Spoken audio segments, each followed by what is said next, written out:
Hi, chat. How are you guys doing tonight? It is Tuesday. Yes, it's Tuesday. And Tagamore. Oh, and he's late. Shocker, I know. Womp, womp, womp, womp, womp, womp, womp, womp, womp. Anyway, sorry. Sorry. Busy business out there, folks. Busy business. Anyway, welcome to the show, guys. My name is Sean, also known as Potentially Criminal. I'm an attorney in the Cleveland area, and we're going to be talking about, this is going to come down to basically, this is kind of like a copyright DMCA lawsuit, but it's just kind of this is an interesting thing. And it's the idea of like, are you copywriting a vibe? Like a vibe. Yes, like totes my goats.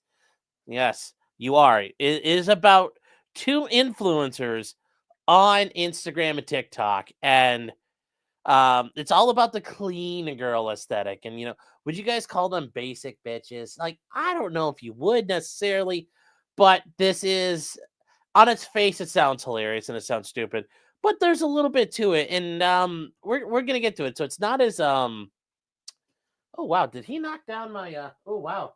Yeah, President Trump knocked down my Chrome. I'm gonna have to fix that. Curse you, Trump. Curse you.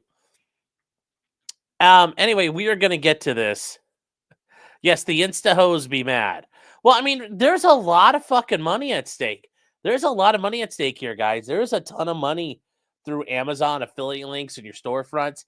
These women are fighting over a lot of cash. They're fighting over a lot of cash, chat. So we will be getting to this. Give people a couple minutes to get in here. Never talk like that again. Like what? Like this? Like it's LA? Like, oh my God. Oh. It's Tuesday. If you're from pre-America land. Okay.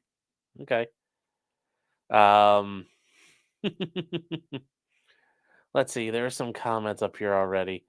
Amateur Iconoclast says, who are these skanks and why do I care? Well, if you guys looked at the picture and you're like, wow, they kind of look the same, like who's who? I don't blame you because, yeah, you're like, wait, who the fuck? Who is who in this? Because it is really hard to tell. So,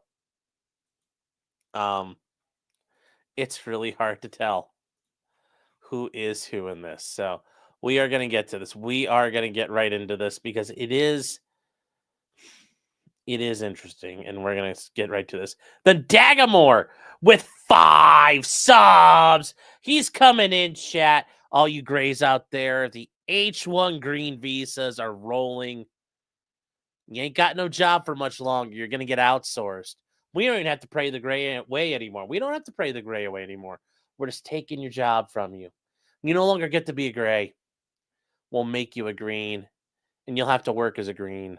So, and SB Seller says, for the goal. Yes, the goal is I'll review some sort of beige product that these women are hawking. I'll review some piece of garbage off Amazon. That'll be the goal. So no, these are guys, they are not OnlyFans chicks. I will give them credit. They are not OnlyFans hoes. These are just chicks who, they are just some chicks who, basically deal with influencer and consumer culture, and they basically drive women to buy all kinds of obnoxious shit. So they are not OnlyFans, not at all. Someone order me a beige Baldo. Yeah, I'll be all right. And Eric says, no, these women did not have sex with 100 guys in an afternoon. No, it's not these women. No, I have not read the fresh Russell Greer comeuppance. We'll take a look at that at another date and time. Right now, we're on something else. You're only here for my sneeze pauses. Yes, they are professional shills. Yes, just like many a gun tuber, they are professional shills. And Torgo the White says, for the goal. Thank you, Torgo. Speaking of garbage off Amazon, I'll never buy another Anycubic product again. The second printer they sent me died. I'll have to tell you, man, my Anycubic's working good. So, it's perfect. It's perfect for me. And yes, when it comes to shilling, chat, we do need to shill some things here. Real quick, we do need to shill for tonight. Tonight's show is brought to you by thedragonstreasure.com, a haven for tea and anime lovers, but also if you're a coffee lover. And as I hope, we all are soap lovers. But generally, there is that idea, if you are an anime lover, you're generally not a soap lover. I mean, that is just, remember, stereotypes exist for a reason because they're true. So just saying, anime bros, you might want to learn, get your soap game going, get your soap game better.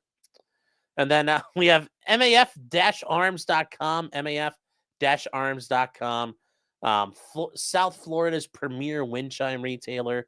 I believe, are they still doing the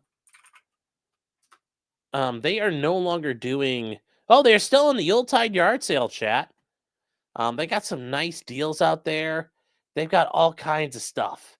All kinds of stuff out there for you, chat. Your wind chime and wind chime accessories, so you can make all kinds of noise into all hours of the night. If you use the promo code POTCRIM, you get 10% off your purchase, and you help fund the machine that's going after Cody Wilson and spanking him in copyright infringement. And then last but not least, chat, we have Stoney's Bar and Grill, chat. That's right, at 158 East Broadway Street in Rockville, Minnesota. Stoney's is your place to go, chat. It's home of, well, now the $2.50 cans every Thursday night. Chat, they got happy hour going from 4 to 7. And then Friday night, they have Benjamin Ray at 8:30. And then Saturday night, they have Grunge Box at 8 p.m. So it's going to be a fun-filled week. You can wash away your troubles there because the Vikings lost. You know what? Suffer Vikings. Suffer, Aaron, suffer. Not another win for the toe. Nope. And, I will admit it does suck, and it is embarrassing that, not make it to the playoffs to be a wild card at 14-3. But hey, c'est la vie. But wash away your sorrows at Stoney's. It's the place to go, chat. It is only 8:30 over there, so you got about an hour and a half till they close. They close at 10 tonight. But get out there and have some fun and take care of yourself over at Stoney's, celebrating 30 years as the premier biker bar in central Minnesota. Yes, 250 doesn't roll off the tongue very well. I know. That's a problem. That's the problem. Matty B says Grunge Box. You mean April's box? No.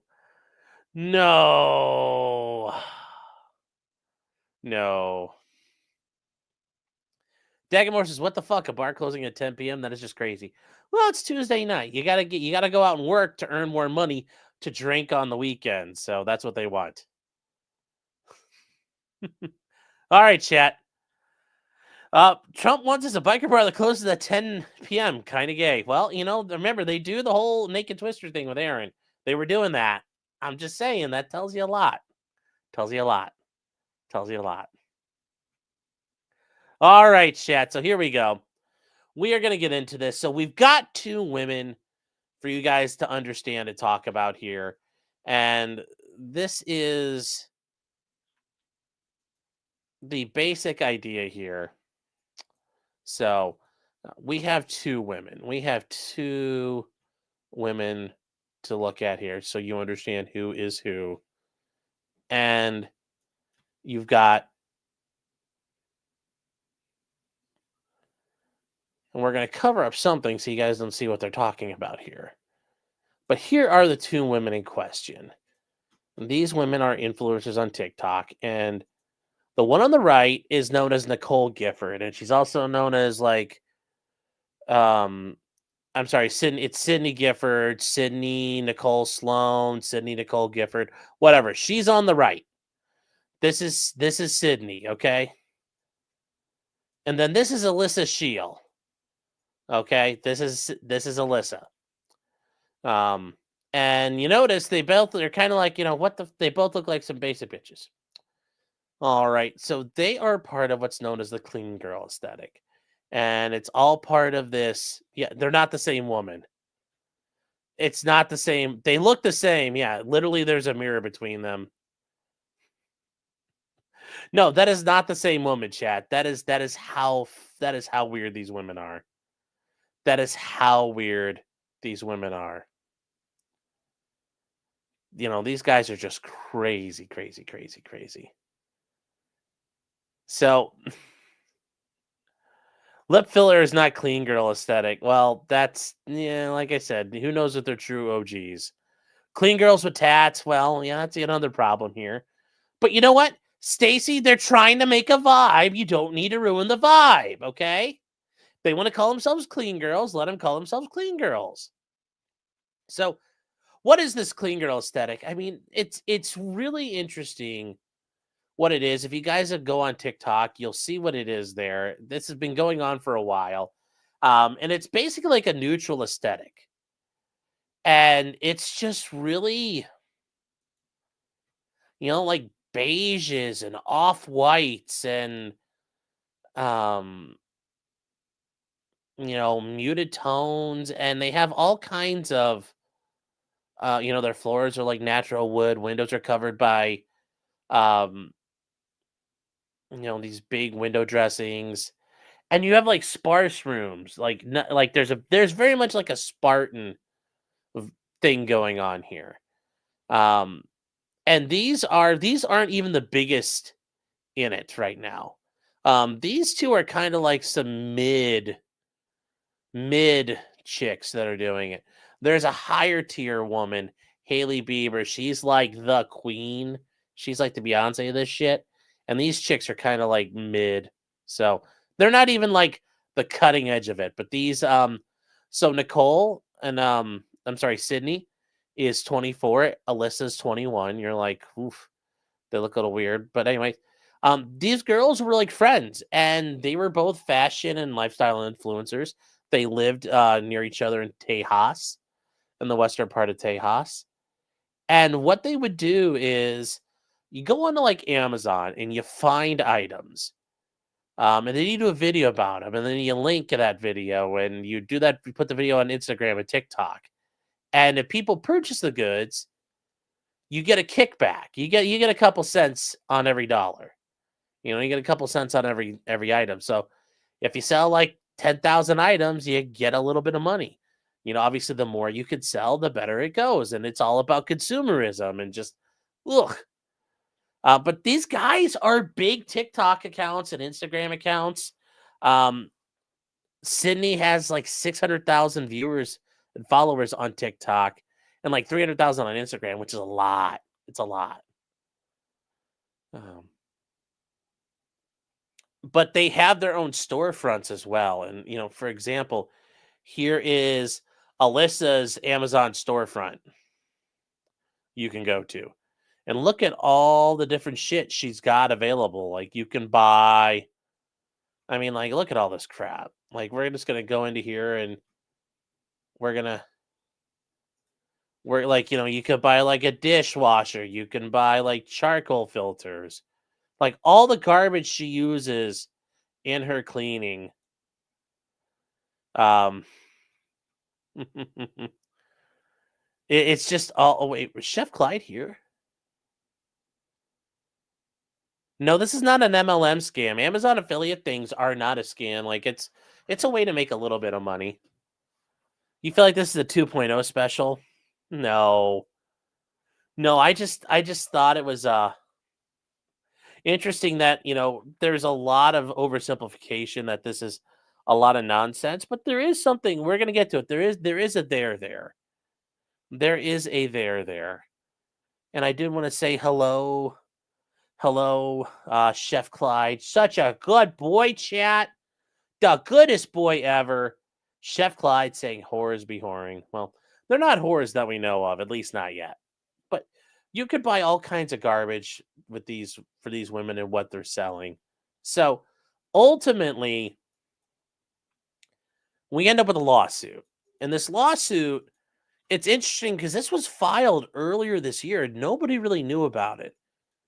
As things got to the motion to dismiss stage and the court made rulings, that's when we all kind of figured out something was going on, and that's when we learned about it. So it's that's where I will tell you there is a bit of for you guys to think about.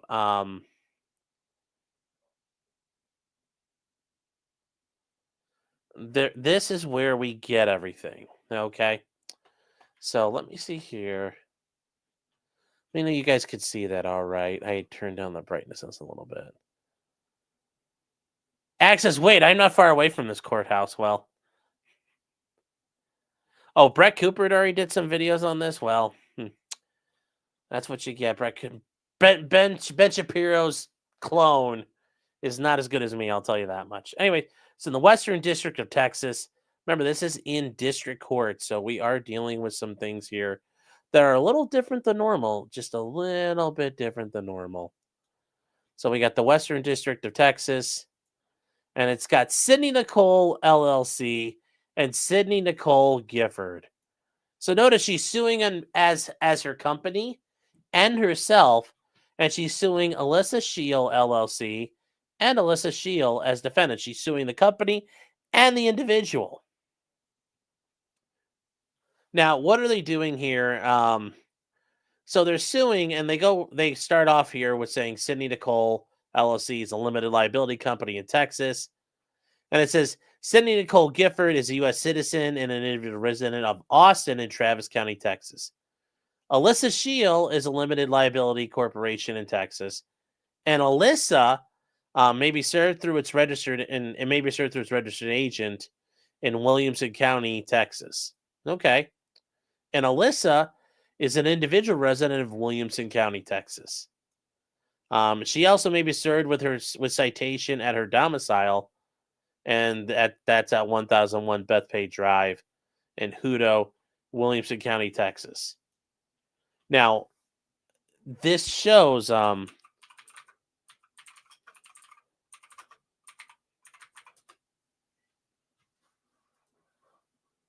you guys were not aware where Williamson County is, because the one girl lives in Austin, here is the map of this is obviously deep in the heart of Texas. I don't know if you guys remember. This is Tejas. And then you got down here. These guys used to own Tejas, and they don't anymore. But we're going to zoom in on Texas here. And if you didn't realize, Austin is the capital of Texas. And right here, this is the county that they're talking about. So these girls live near each other. This is a true thing. And then here's the town of Hutto or whatever. I don't know. I don't speak Texan. So they didn't live that far from each other. They didn't live that far. There's no basement in the Alamo. Neo Dark Matter says I can see my house from there. Well, there you go. So there's jurisdiction and venue over this suit. Well, what is the jurisdiction here? Well, you have multiple different jurisdictions. And they initially have federal question jurisdiction because it's copyright infringement and violations of the Digital Millennium Copyright Act under Title 17 of the United States Code. So you guys remember, copyright infringement will be under the Lanham Act. So that's a federal law. Then the Digital Millennium Copyright Act, the DMCA, that is also going to be under federal law. So those claims are automatically going to be in federal court. The Supreme Court has additional jurisdiction because there are state law claims that arise out of this same set of situations here. And that's called supplemental jurisdiction. So basically, because the state and common law claims become part of this through the same case or controversy. So that way we lump it all together. It sticks together. We don't want separate cases running. We might get disparate outcomes. And more importantly, everything gets resolved.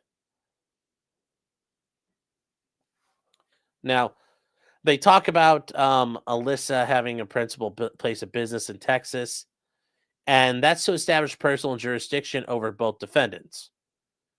And they do that because Alyssa is a resident of Williamson County, Texas, and the LLC is an entity organized under the laws of Texas.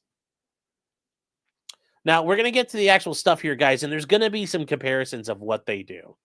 So, Sydney is an influencer who's attracted over 500,000 followers across her social media platforms, including Amazon Storefront and her bio site under the name Sydney Nicole, and Instagram and TikTok under the username Sydney Nicole GIF. And they say her LLC is the vehicle through which she conducts her business. Alyssa is also an influencer who manages various online media accounts and the same things under the username Melissa Shield, on Instagram under the same username, and TikTok under the username Alyssa Shield. It says collectively, the defendants' platforms. And the LLC she does is the way she does her business.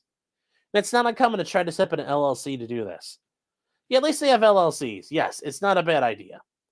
It's not a bad idea so far. So far, you're like, okay, this makes sense. These women were thinking ahead a little bit here.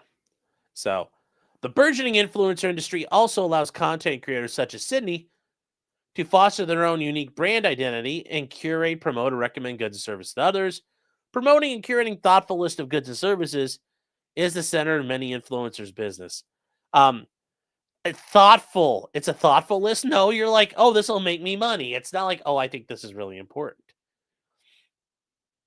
The success of their business largely depends on their ability to differentiate themselves from other influencers through cultivating unique brand identity, establishing trust and credibility with their audience, and then researching, assessing, and promoting goods and services that appeal to their audience.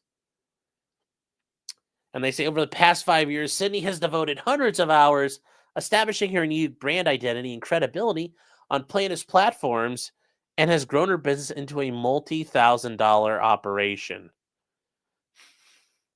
What does that exactly mean? It's not clear. But remember, you're not going to say how much you're making in a complaint like this. That would be a bad idea. So you're like, what does that mean? You're like, I don't know. So in particular, Sydney has become well known for promoting certain goods from Amazon, including household goods, through original photo and video works created by Sydney.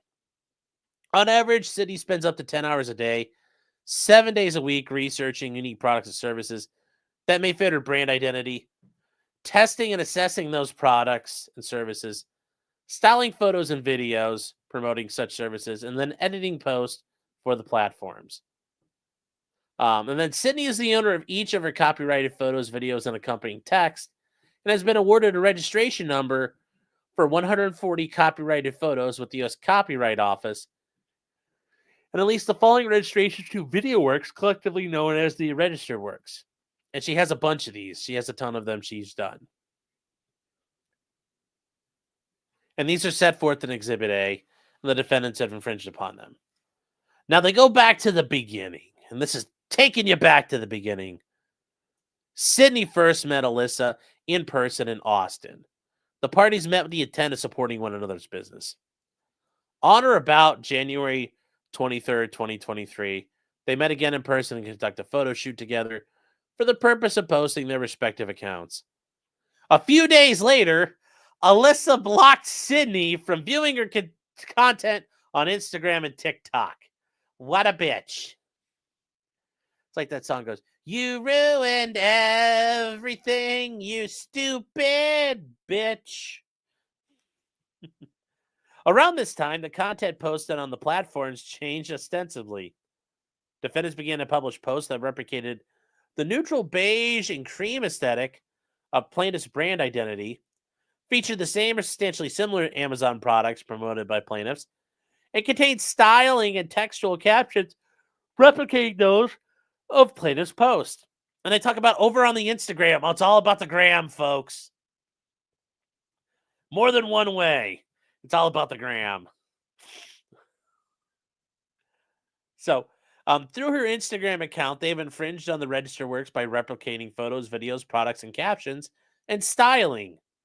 And they show a bunch of them in Exhibit A, and we're going to get to see a bunch of them in a second anyway. They say, for example, on October 19th, Sydney posted a video visiting an institution called the Tox Shop in Austin, Texas, as part of the shop's invite-only early access offer to Sydney during an influencer week.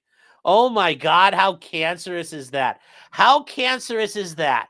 That is so cringe. That is so cringe. Oh my God. Oh my God. Um, that is just, I'm just like, ugh.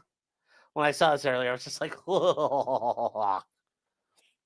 The plaintiff's video featured footage of the doormat at the store's entrance branded The Tox. A rack of clothing in the store, a neon light decor, and a footage of Sydney receiving a cosmetic treatment. This video is registered with the Copyright Office. So, on or around November 3rd, 2 weeks after Influencer Week, Alyssa posted a video going to the same institution featuring nearly identical footage of the doormat at the store's entrance branded The Tox. The rack of clothing in the store, which if there's only one rack of clothing, there's only so much I think you can do, but we're going to get to you might like saying, but why? And we're going to see here, okay? Neon light decor and footage of Alyssa receiving a treatment, which are Exhibit A. So here we go.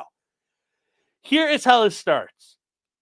You know, you can see this is Sydney's, and then this is Alyssa's. Now, here's the thing, chat. When it comes to copywriting, you can copyright the lighting, the angles, you know, the processes you did to generate the image. It's not that the Tox itself is the copyright item because someone else owns that. Like, there's issues there. But it's everything she did to make that video or this picture and this video. The styling, the text, to do all these different things. Well, that becomes an issue. That becomes an issue very quickly. And this one says, come with me to get that. Come with me to get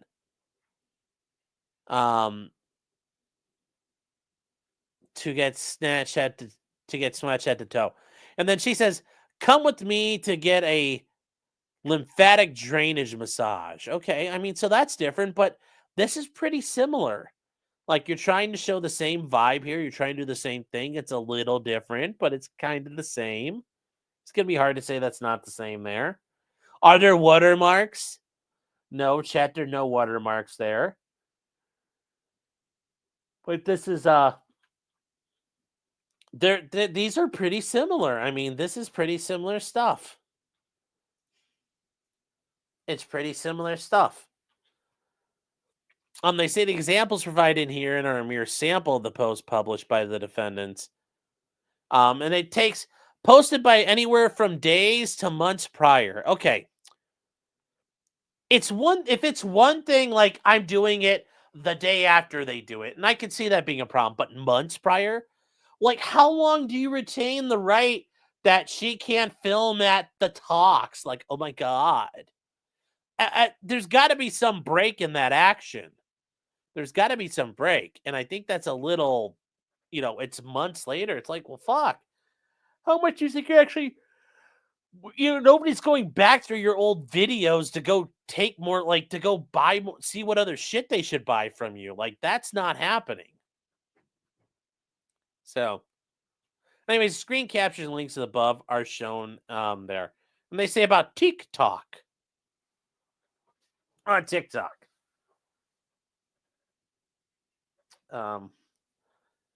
So they replicate TikTok posts as well.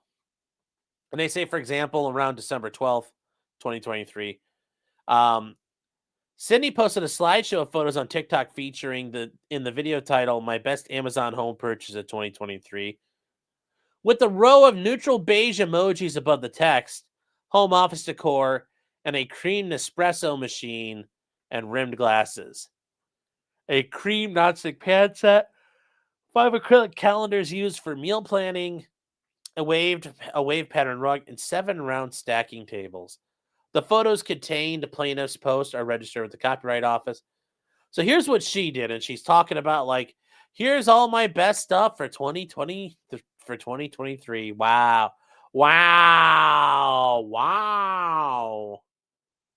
So there you go. That's what she did. Okay.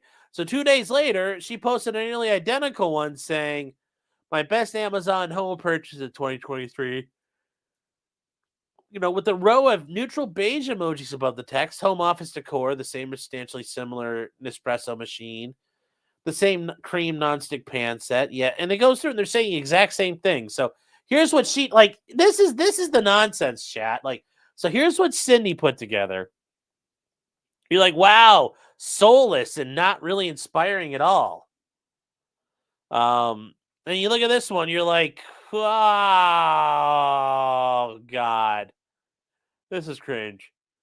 This is cringe, chat. This is like, well, buddy, like you actually might be copying here. Just saying, just a little bit.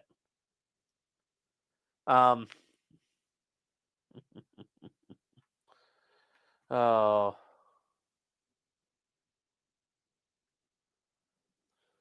So this is the funny part. This is how this goes now. And they say the slideshow for Sydney revealed over 1 million views on TikTok at the time of this filing. Alyssa's have received at least 350,000 views prior to being removed by TikTok pursuant to a copyright infringement report. Now, if you guys have never seen what these women do, so here is an example. Here is Alyssa Shields' thing. So we're gonna show like what she does here. So like this is an example of like all the beige and just despair in this woman's life. Here you go.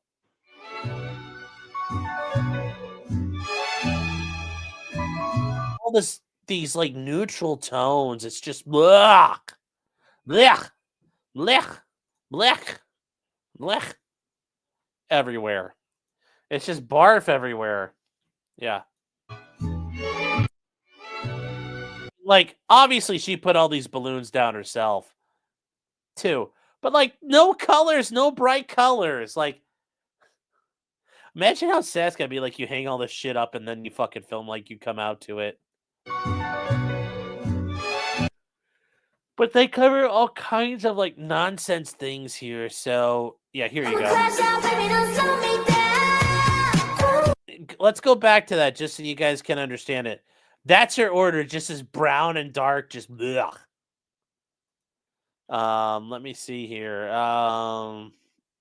Let's see if there's another good thing we can bring up here. Yeah, here. You know, this is also the other kind of stuff they talk about. So this is 2024, her vision board versus reality.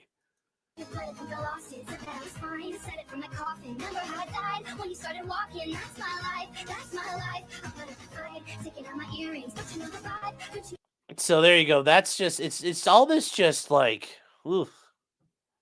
It's ridiculous stuff.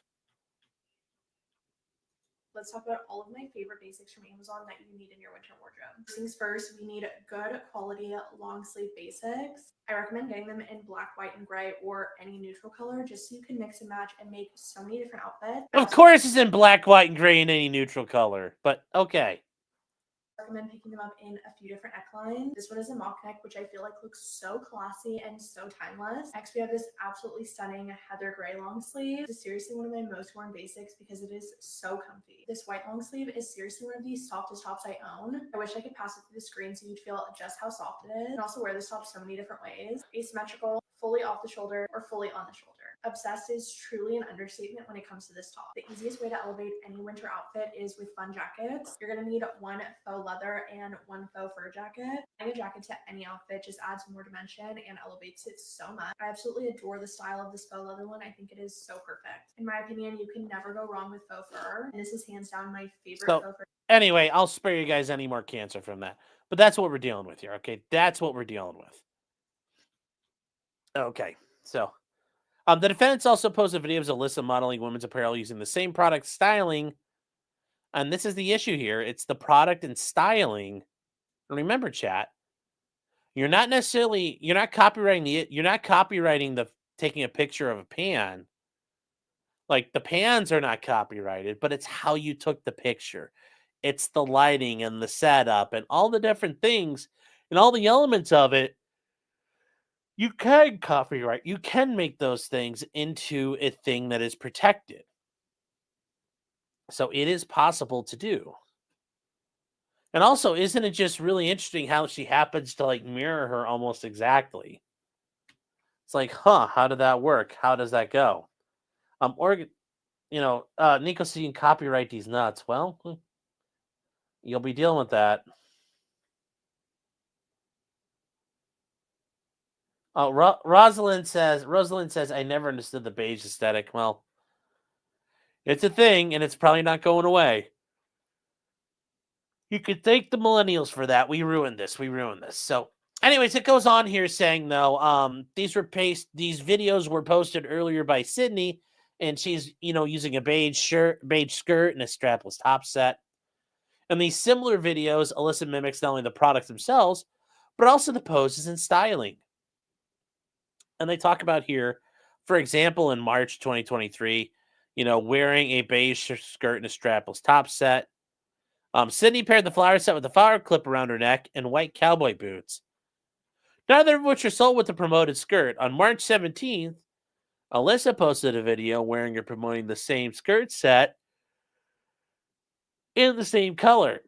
And they also said she paired the set with a flower necklace and a white cowboy boots as displayed below. So anyway, here we go. Here's Sydney. And then here's Alyssa. So let's see. Like, that is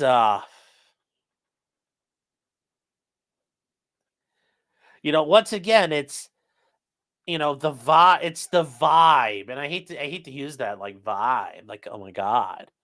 But it is. There's a vibe. It's the lighting and the mood and the pose and all those things that bring it together. But yes, they're the same woman almost here. They're almost the same woman. This is just a little ridiculous. And yes, Buffalo's right. Is there really any taste when it comes to buying shitty polyester clothing off Amazon? Yes. Yes, these are all things you do that make your photo yours. Now, if you didn't do anything about it and you just kind of like click, click, click, and you just walked away, okay, well, that's not I mean, I'd still argue it's there because it's still individual filming. You could argue you didn't intentionally set it up or whatnot, and there's the famous case of the monkey who took a picture with a camera of himself, and who owns the picture? Well, nobody. Copyrights have to be intentional works. So if you claim it was all an accident, well, nobody's entitled to a copyright of that. So it looks like they spent $100 on outfits and then make tens of thousands of teenage girls and simps. Yes. Now, is a parody legal? I don't think it's a parody. It's a woman trying to copy her to make money. That's the thing here. This is not being done for just mockery. This is being done to make money. So they also talk about not only on TikTok and Instagram have there been copying, but on Amazon Storefront. And Amazon Storefront, guys, yes, you can set it up. It's a web page for its followers, certain influencers, to post and buy stuff that's suggested by the influencer. The influencer can create idea lists. They can create all kinds of things allowed out there. And you can curate tools and utensils and kitchen stuff and do whatever you want. So they also copy the idea list. So in November 2023, Sydney created a list called CYB Mon Home, for Amazon deals. Obviously, that means Cyber Monday. By November 28th, Alyssa created Cyber Monday. Now, to be fair, I think there's only so many ways. Like, Cyber Monday sale, here's my suggestions. Like, at some point, I do think there are some limits to what you can do. And I think that's an example of that's not exactly a problem as regards to infringement because, I don't think that's a ridiculous thing there. But yes, a substantial number of exact products listed on the list, including, for example, a Bojoy, a full brand length wave mirror, a FamiWare 4-piece pasta bowl set, and some branded puck lights with remote control features, and then a Buffalo checkboard throw blanket.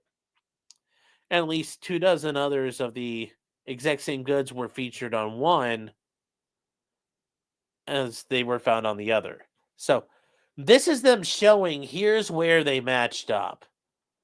And this is them, and more of the issue is here that they're circling items. They're not necessarily um they're sharing these items, but not everything is shared here. But there's quite a bit that's shared. And they might be organized a little differently, but yeah, there's a lot of similarity here. I mean, that's a lot. That's a lot. That's a lot, chat. Do they sell Baldos there? No, they do not. And no, I wouldn't do this because I don't want to get I could see a lot of bad happening from that. I don't want to do that, chat. So we're not going to do that. And real quick, chat, I am going to grab some water, so I will be right back. Give me 1 second here. I did not think to grab this before we started. So 1 second, chat.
All right, chat, we're back.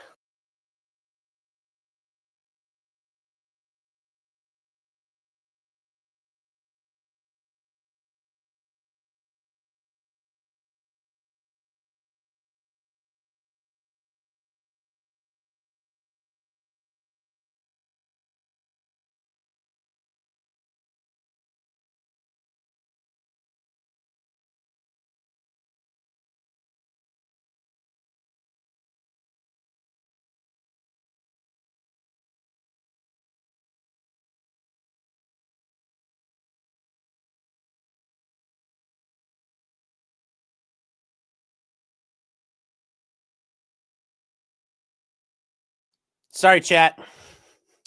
Do I have an Amazon affiliate store set up? No, I need to do that just to give you guys curated links there. So we'll work on that. We will work on that, chat. Okay, yes. All right. But as you can see, there's a lot of stuff here. Yeah, this is kind of similar. It's a very copycat thing. But I think this is a little different. You can't really copyright the storefront because that's not even I don't think that's really a fair thing to copyright. There's a lot of stuff I think you can copyright. You can copyright, all the creative elements at something. But is there a creative element in making a storefront and a buying list on Amazon? I don't really think there's a lot of skill involved there. You're not picking the pictures, you're just literally typing it in and making a collection list. So of all the things, I think this one clearly is not going to get protected because I don't think you can do that. I don't think that's what this is meant for. My storefront would just have trains on it. Would I put up affiliate links for all the peens? Yes, chat. I would put up the peen affiliates. There'd be affiliate links for all the weed treats and everything as well. So, yes, that's entirely how that would work. You guys need a Clyde storefront. Could you copyright a grocery list? I don't really think you could. And that's because, it's not really anything special. And I just don't think that would be what it's intended for. So are lists generally not copyrightable? I would argue this is not really going to be copyrightable. How unique is it? How really unique is it to you? Nobody else can do this. It's truly like your own intellectual property. So I do think this does show, though, how much of a copycat issue they're dealing with. And if that's their case, it does make sense. And they say further, there are copies of other parts of Amazon storefront. So there was an Amazon storefront photo of a Sydney wearing a woman's two-piece cream-colored sweater set, which is registered with the copyright with the link to a product in Amazon. And they say 5 days later, defendants posted a photo in an Amazon storefront of Alyssa wearing and promoting the same cream-colored sweater set with a link to the same product on Amazon. Now, yes, this becomes an issue here, where Sydney and Alyssa are doing this, and it's not the exact same sweater. It's not the exact same sweater, but you do run into an issue of it's attempting to do the same image. There's a little off there, but that's pretty damn close. That's pretty damn close. Remember, it's everything in that picture you can copyright. It's all the elements of it. It's all the creative elements. Is she trolling? Not really. It becomes an issue of, is it a troll? I don't think so. It's not trolling. It's not being done in jest. This is being done to go make money. So.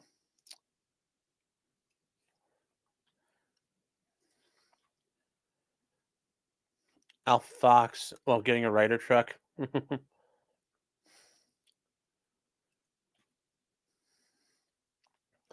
Legs open, camera in front of the face. It's not copying. We're going to get to that because remember, you don't have to make an exact copy.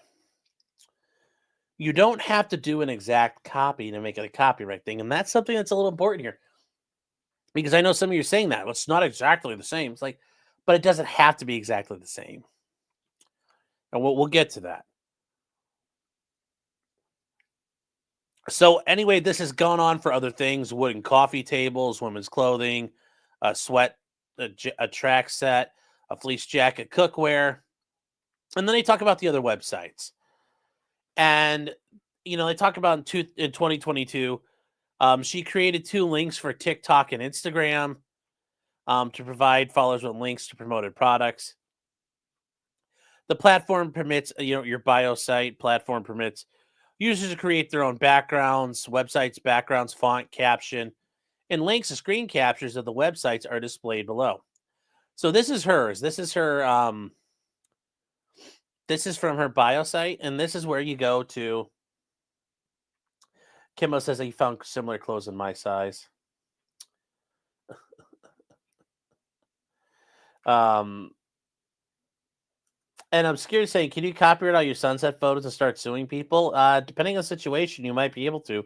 You should really contact an attorney in your jurisdiction to help you advise you on that. But yes, this is her showing her Amazon storefront. Some links for my TikToks, links for my Instagram posts. Just look at all this. Now, I would argue once you start customizing things and you can do a little bit of change of direction, the things you want to put together, you start running into this ability where you do have the right to say, like, I did make this. This is a creative choice. This is a creative decision. So this is what she did. And notice she did it in May of 2022. Now, here's the problem with this one. On December 15th, 2023. So we're talking about almost a year and a half later she did this. And that's kind of where I started having problems with some of these things. At some point, it's 18 months later, she's allowed to do that. Depending on what she's showing here. So anyways, they start off by saying her website until 12/15/2023. Her website starting for Instagram starting 12/15/2023, and then her TikTok starting 12/15/2023. I wonder what took her so damn long. That's something that doesn't make a whole lot of sense here. That doesn't make a whole lot of sense to me, but okay, these guys, whatever it is they're doing, all right. Well, here it is. I just don't understand it. It just doesn't make a whole lot of sense to me. So,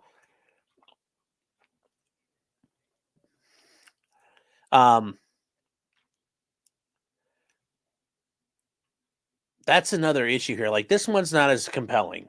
I think they're introducing this just to show how far she's going to copy and mimic her. Now, in September of 2023, Sydney made her own brand of apparel through the merch on demand platform, which you create your own designs that are produced and shipped by Amazon. She called it the Wardrobe Essentials Club and designed a number of black, white, and gray loungewear. Oh my God, it's so disgusting. Use fucking colors, sweetheart. And then on October 27, 2023, she published her own brand of apparel titled the Retail Therapy Club. Now, right there, that's not the issue. And black, white, and gray loungewear, okay, but let's see what they are. But I argue those two names, that's different enough. So there's substantial similarities, and this is where it becomes an issue, including placement of text and script font on black hooded sweatshirts. So from at least as early as January 2023 until the time of this action, the defendants have posted at least 20 posts on Instagram and at least 19 posts on TikTok and at least 12 posts on Amazon storefront that directly replicate the products, poses, and or styling of posts by Sydney. The duplicative posts perform on average more successfully than non-duplicative posts by Alyssa, and they gain higher views and interactions on respective platforms. Okay. So Sydney reached out to Alyssa and she tried to contact her directly. And when such contact proved unfruitful through submitting copyright infringement reports to Amazon and Meta, which because Meta governs Instagram and then TikTok. And they say by November 2023, Sydney sought to cause Alyssa to cease and desist through a demand letter describing the same. Alyssa failed to take any action, and on or around January 29th, they again made demand for her to cease and desist. And, again, Alyssa's like, nope, I'm not doing that. I've done nothing wrong. I've done nothing. I was innocent. So, and then on January 30th, they submitted their copyright infringement reports, reporting 15 posts to TikTok, 18 posts to Instagram, and 14 posts to Amazon. Each platform promptly removed the infringing content. On February 2nd, plaintiffs submitted copyright infringement reports, reporting additional 13 posts to TikTok. And despite the removal of such content as infringing, Alyssa has reposted certain photo works after initial posts were removed that infringe. And they say, in light of the ongoing willful infringement, they now submit the lawsuit. Okay.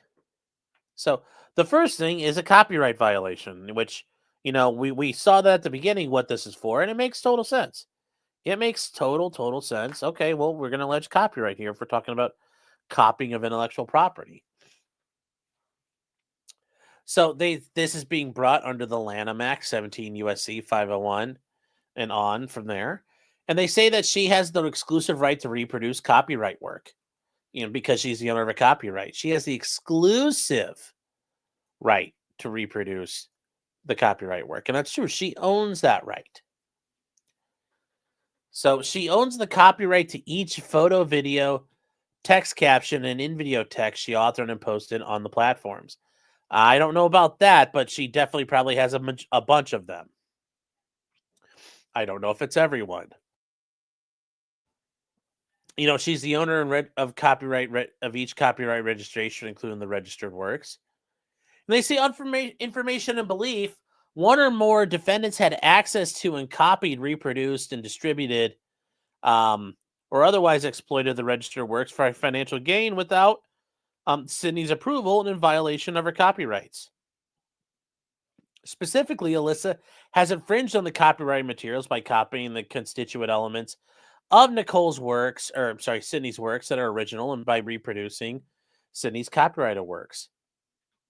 And they talk about the least 30 photo posts. They feature identical products featured in posts on the other platforms with identical styling, tone, camera angle, and or text. And that is where you get the real copyright issues, the styling, the tone, the camera angle and the text, guys. Remember, like I said, this is something you can do this. John Coleman says, Super Chat won't let me send this, but I will suck your dick for a wrench. Sorry. You're going to go hungry, buddy. You're going to go hungry. I decided to trans J-Rock tonight. So tell J-Rock, welcome to being trans. I'm sure he appreciates it. I'm sure he truly appreciates it out there, chat. So now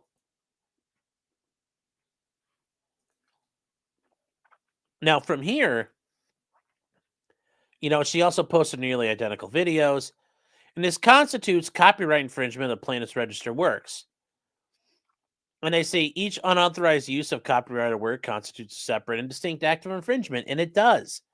So if there's 30 videos or 30 pictures that are copyrighted and you do all 30 of them, that's 30 violations. That's 30 infringements. And they say each instance of loading the infringing content onto a user's end device also constitutes a separate and distinct act of reproduction by the defendants. It is therefore infringement. Yes.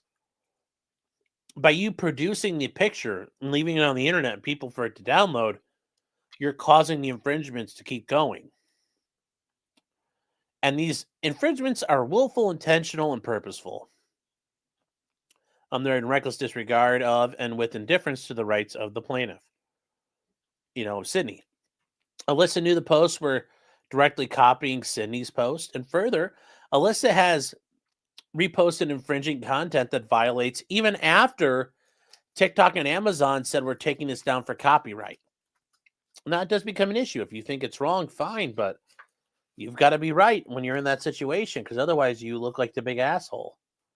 And yes, Stabby is correct. Being a mod here just means I ignore you. So congratulations. Congratulations. Now, they say this is a direct and proximate result of her actions, and yeah, it appears to be so. Alyssa has suffered economic damages, and she wants to sue. She suffered monetary damages, and she's entitled to recover actual damages under the copyright statute, under the Copyright Act. And all profit from each defendant has made because of the wrongful conduct for each infringement of the registered work. So they can get money back from Alyssa, and they can say, well, how much money did you make? And depending on what happens, they could be like, that's all ours. That is truly what happens there. So in the alternative, they can ask for statutory damages for all the infringements with respect to any one work, and a sum of not more than $30,000 as the court considers just. And if the infringement was committed willfully, the court in its discretion may increase the award to a sum of not more than $150,000. So the statutory damages can be a lot. 150,000 times, over 30. That's a lot of things, guys. It's a lot of money. A lot of money. So she also requests a award of full attorney's fees. We already, not surprising. So there are other things here. They are seeking injunctive relief and an order compelling the removal or impounding of all infringing materials distributed, published, or provided to others by Alyssa. And they're saying that Sydney has no adequate remedy at law, and because, among other things, her copyrights are unique and valuable property that have no readily determinable market value. And that's true. When you're hawking shit on Amazon on your Instagram or TikTok, you don't really know the readily determinable market value. Doesn't matter. It's still your item. It's still your item. It's still your copyright. It's still your copyright. Yes, $150,000 for cream fashion. Yes, it's serious business, chat. Remember, the internet is serious business at times. but the internet is also gay at the same time. So you're like, how does that work? And you're like, it just does. And it says that she can't be made whole by a monetary award. And the wrongful conduct is continuing. And that's a big thing with that is a big thing to consider when you're dealing with injunctive relief. They won't stop. Can't stop, won't stop. Now, this is a allegation of vicarious copyright infringement. Now, they're saying each defendant has the right and ability to supervise the infringing content, and they have at all times relevant to this action and control the Instagram, Amazon, BioSite, and TikTok accounts belonging to Alyssa. And they have exercised their right and ability to supervise what content is posted on the platforms and which users follow the platforms. And they're saying each defendant has an obvious and direct financial interest in the exploitation of copyrighted materials. Each instance of a third party accessing, downloading, interacting with, or viewing the infringement contributed to a higher performance rate of her post, including higher views, engagement, and sales of products featured in the infringing content. And they're saying this directly corresponds to the higher commissions obtained by the defendants. Well, okay, I mean, that's going to be.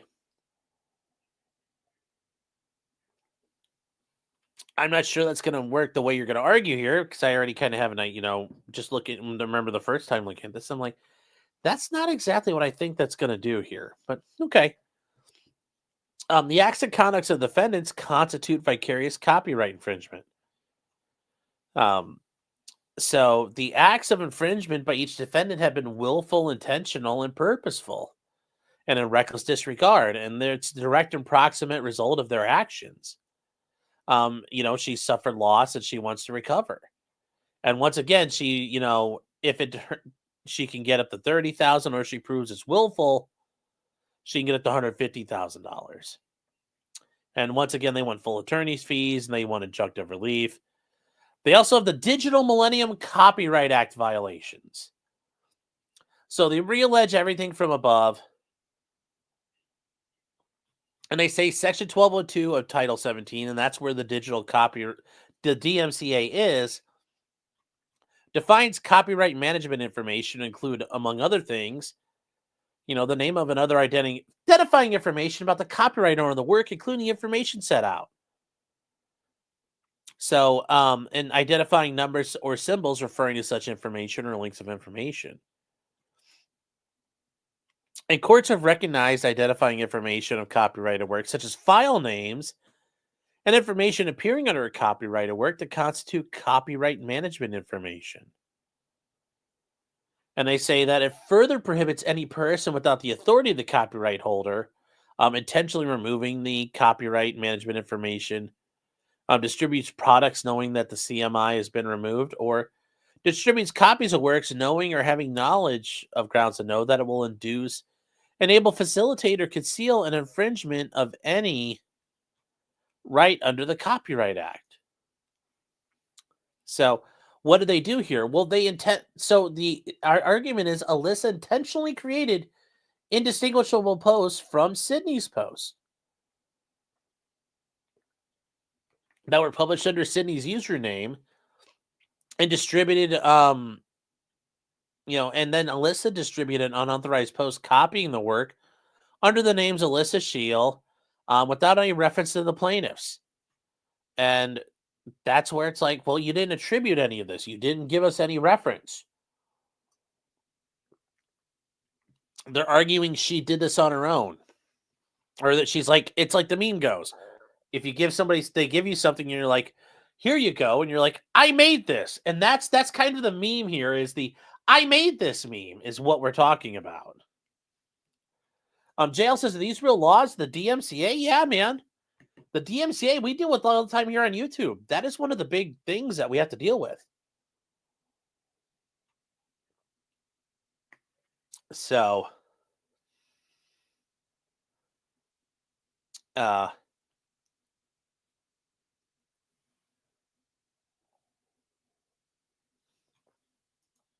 Lolita Smile says they're influencing people like my 16-year-old daughter. She dresses boring as hell, so basic. I don't get it. Well, sorry to hear that, but maybe she'll grow out of it. Yes, the DMCA has a lot of teeth. It's a very powerful thing, and yeah, that's the one thing where you get the DMCA notices here on YouTube. That's a very powerful item. It's a very powerful item. So, um, anyway, Alyssa knew the CMI had been removed from the copyrighted work without authority, and she knew publication would induce, enable, facilitate, or conceal an infringement. And they say that Alyssa viewed Sydney's content on Sydney's platforms and intentionally replicated and recreated the content to publish on her own platforms. Like, yeah. And it was done willfully, intentionally, and reckless disregard of, rights. And they say as a direct result of this, um, Sydney has suffered economic damages, and she's entitled to actual economic and other damages resulting from the violations, together with the profits they have earned. And they say, alternatively, she's entitled to elect statutory damages in the sum of not more than $25,000. And they say can also request an award to their full attorney's fees and costs. Then there's count 4, trade dress infringement. So, what is trade dress infringement? It refers to the total image and overall appearance of a particular good or service and may include features such as the color combinations, textures, and graphics of the good or service in question. This has been extended to the motif of a restaurant. So, you couldn't replicate the inside of a McDonald's. That they kind of have that trade dress. You're given that vibe. The layout and appearance of a mail order catalog, and even the sight and feel of a website. And that's true. You can't, set up similar things. And they say that Sydney has a distinctive trade dress comprised of monochrome. And I love how they're basically just admitting this is so fucking dreary and drab and boring. Monochrome cream gray and neutral beige colors, coupled with modern minimal sophisticated styling of Amazon products via her platforms. Her distinct trade dress include promotional products only falling within the monochrome cream gray, and neutral beige color scheme. Styling of photos in modern minimal backdrops, the creation of content featuring Sydney herself, and Sydney's distinct, relatable way of speaking to followers. So, she has gained a recognition for her distinctive trade dress and has gained nearly 500,000 followers on TikTok alone. Her trade dress is primarily non-functional and serves to only differentiate the plaintiff from other sources. Now, they say Alyssa intentionally copied and attempted to replicate Sydney's trade dress. She directly copied and infringed upon the intellectual property rights by promoting the same monochrome cream gray and neutral beige product. See, I don't think that's the problem. It's how she did it. Yes, like with the modern, minimal, and sophisticated styling and backdrop. Those things could be there. But the idea you're pumping the same product, I don't think becomes trade dress at that point because two people can sell the same thing. There's, a million people could sell that. Oh, you guys need to behave. Now, they're pointing out there's a likelihood that the defendant's trade dress will lead to customer confusion, and that could be an issue. Will the replication of the plaintiff's trade dress will confuse followers as the source of the goods and services. Alyssa's mimicry of the appearance would leave people to be so similar that they're unable to differentiate between the two. And that's kind of the similar issue of having a similar, like, if you guys see Coming to America, the McDowells, you basically have a McDonald's knockoff. You can't just go around calling it like, McDonald's or McSconald's. You can't do that. And they say that actual instances of consumer confusion have occurred according to them. Well, we'll see. Let's see if they can show that. The likelihood of confusion is further exacerbated by the algorithm employed by social media platforms like TikTok, which recognize colors, shapes, and stylings, among other factors, to suggest videos that users may be interested in. And that is true. Their algorithm is fucking insane, you guys.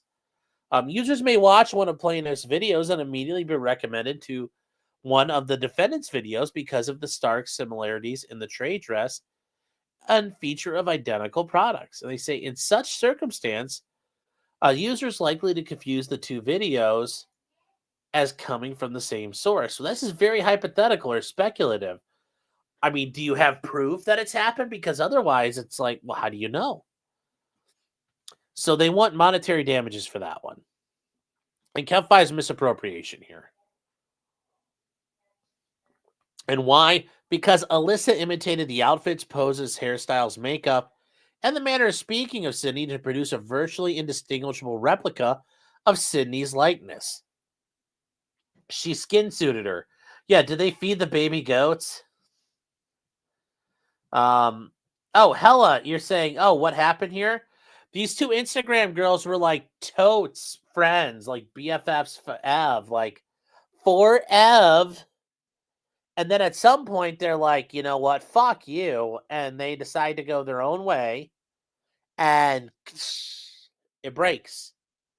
And now they're at war with each other. So now this is interesting here. Alyssa has gone so far as to obtain a flower tattoo on her upper arm that is nearly identical to a flower tattoo Sydney has on her upper arm. That is fucking weird. I mean, I get it. They're arguing this is like, business stuff, but that's also kind of stalkery behavior. That is so stalkery there. I mean, that is very weird. Now, the thing is, Sydney can be identified from publication. She's obtained publicity and fame for her likeness, including her outfits, poses, hairstyles, makeup, and voice, and has gained over 500,000 followers on the platforms. It's possible for plaintiff's followers and others who are familiar with her, um, to identify as the individual whom defendants posts appropriate. And they say that Alyssa's received a benefit from the appropriation. The posts on defendants' platforms that appropriate Sydney's likeness have performed more successfully than the other posts by the defendants, gaining at least triple viewers. And that's, you post like what's the hot item. Yeah. Although you'd think at some point, maybe Alyssa can't get things right to save her life. You don't really know what's going on there. But it is a thing. Hella says, can I see these bitches? Let me see if I can bring it back up. Yeah, here you go, Alyssa. Or, I'm sorry, Hella. Here you go. These are the two women. These are the two women. Alyssa's on the left, and Sydney is on the right. So there you go. So they say that Alyssa's gained monetary compensation for this increased performance. And they say that these wrongful acts cause injuries to Sydney, resulting in the following. Mental anguish damages, monetary losses. Sydney has suffered mental anguish from the misappropriation of her likeness. Has she really? And such misappropriation has negatively impacted Sydney's productivity and creativity with great respect to her influencer work. Okay. They talk about count 6, interference with tortious business relations. This is another one here. So they are alleging that that Sydney had a continuing business relationship with her followers across the platforms for up to 5 years. She gained credibility as a reliable and relatable referral source for apparel, accessories, and household items. Like, oh my God, you totes trust her. It's like, no cap. Like, oh my God.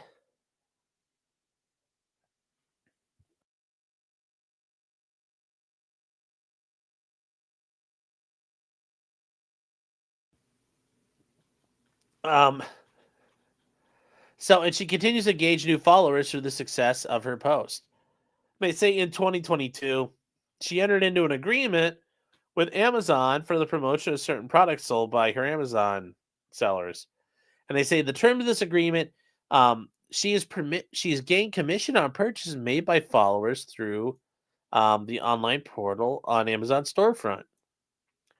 A high number of purchases made by plaintiff's followers resulted in a high number of generated revenue and therefore greater opportunities for plaintiffs with Amazon. So they say in January 2023, this all fell apart because then Alyssa began to interfere with the existing and prospective business relationships. They embarked on a pattern of replicating the posts on Sydney's platforms, copying products, and this is big here. They're saying impersonating Sydney. I mean, was she really impersonating him? I don't know. I don't know.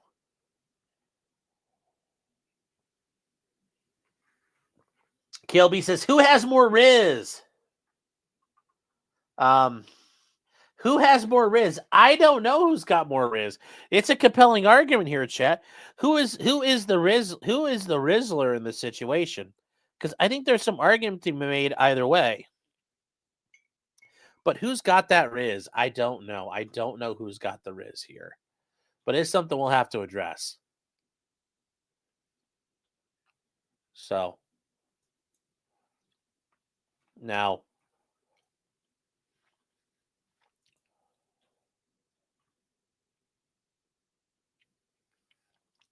Sweet Bovine says, who's got more charisma? I don't know. Maybe they can roll for it.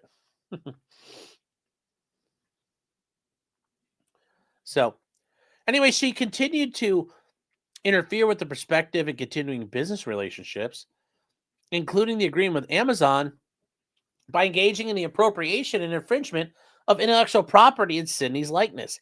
Is this this one's kind of stretching it, in my opinion. So, this conduct caused Sydney to lose prospective and existing followers and user engagement due to confusion between the accounts, and has caused Sydney to experience a decrease in sales. I mean, I don't know if you can prove that. That's a little tenuous, I think. We'll see, though. We'll see, though.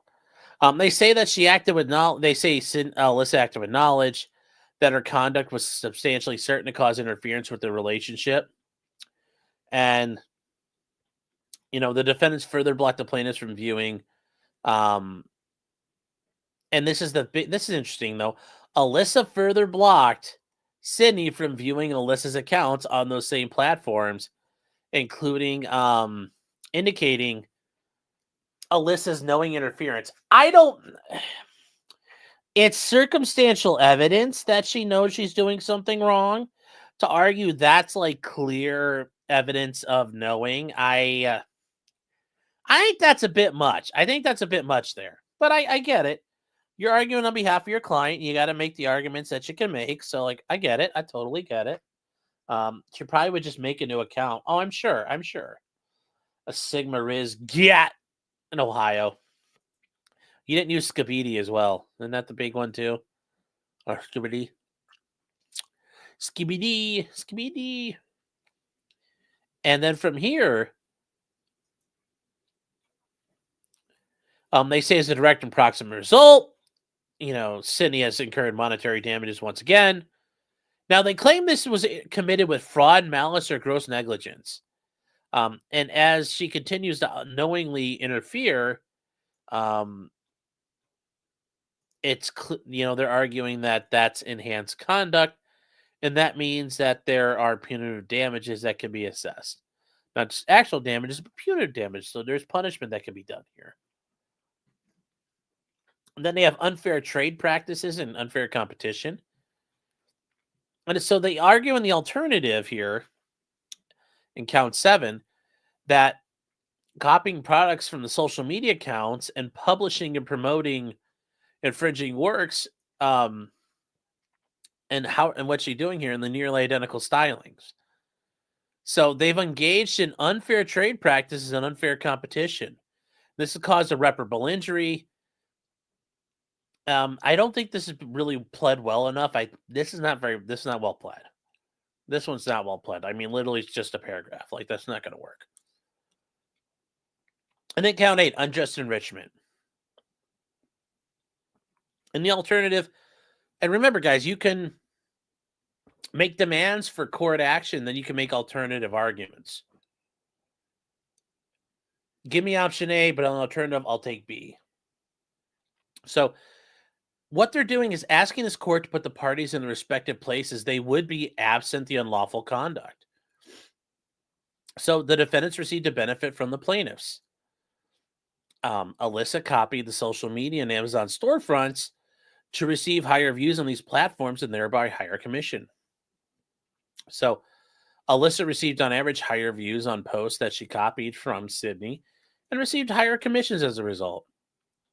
And with that benefit, it was conferred to the detriment of Sydney. And Sydney have experienced decreased views, decreased gain rate, and commissions as a result of Alyssa's gaining stuff. And they say there's no contract between these two. And while the parties once considered ways to mutually support each other, no agreement was ever reached. Hopefully. Otherwise, that could be a little awkward. But presumably, they're just like, oh my God, we'll totally work together. Love you. So therefore, they seek damages to restore. They're also then seeking a preliminary injunction. So they want to stop her from copywriting the work. They want her from engaging in any conduct that infringes. They want her to stop engaging in any conduct that appropriates or imitates Sydney Nicole Gifford's name or likeness. And accessing, viewing, copying from, or in any other way interacting with Sydney's platforms on, and not just including Instagram, TikTok, Amazon, Storefront, and her biosite website. Now, remember, there are 4 parts to an injunction. One of them is, are you going to have a likelihood to win on the merits? And that's the biggest one. Like that's the first one. You've gotta have that, because if you don't, well, then it doesn't really matter for the rest of it. The likelihood of success, is there an irreparable harm? Yeah, there's an irreparable harm. You're losing fucking sales. Money's going out the door. The balance of equities here, can the harm you would suffer outweigh the harm the other party would suffer by being enjoined? Yeah, sure. And then the public interest, is there an interest in protecting copyright law? Sure. But I think the first one, the likelihood of success, that is not guaranteed. And you're not saying guarantee it, but is there a good chance? Is there a reasonable chance? Is there a likelihood of you winning? No, this is like a first impression case, guys. That's why I thought it was interesting to cover. This is like the kind of new territory. We're getting into new areas here. Hella's saying, but wait, no one owns viewers and views. Sure, remember, ultimately, though, it's the duplication of the videos and the pictures, and they're arguing she's stealing the lightings and the setups and all the things that make it unique to her are being copied by another business competitor. So that is kind of where we are with that. So they argue there's a substantial likelihood that will prevail. I don't know about that. But they also point out that Alyssa's continuing to copy material since they were demanded to cease and desist. And they say if the court doesn't grant the injunction, the defendants will continue activities that infringe upon the intellectual property rights of other people. And they say that there'll be a irreparable injury because you can't retrieve the infringing material, and the viewers will continue to mistake Alyssa for Sydney, and declining views and revenue can never be returned. And they're correct. Declining views and revenue can never be returned. And that's still a very compelling argument. I just don't think they're going to get past the first point here.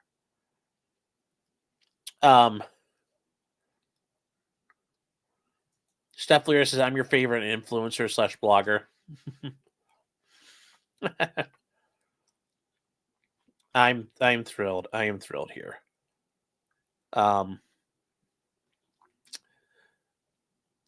been saying, who wrote this part? The Ricada's lawyers? No, this is far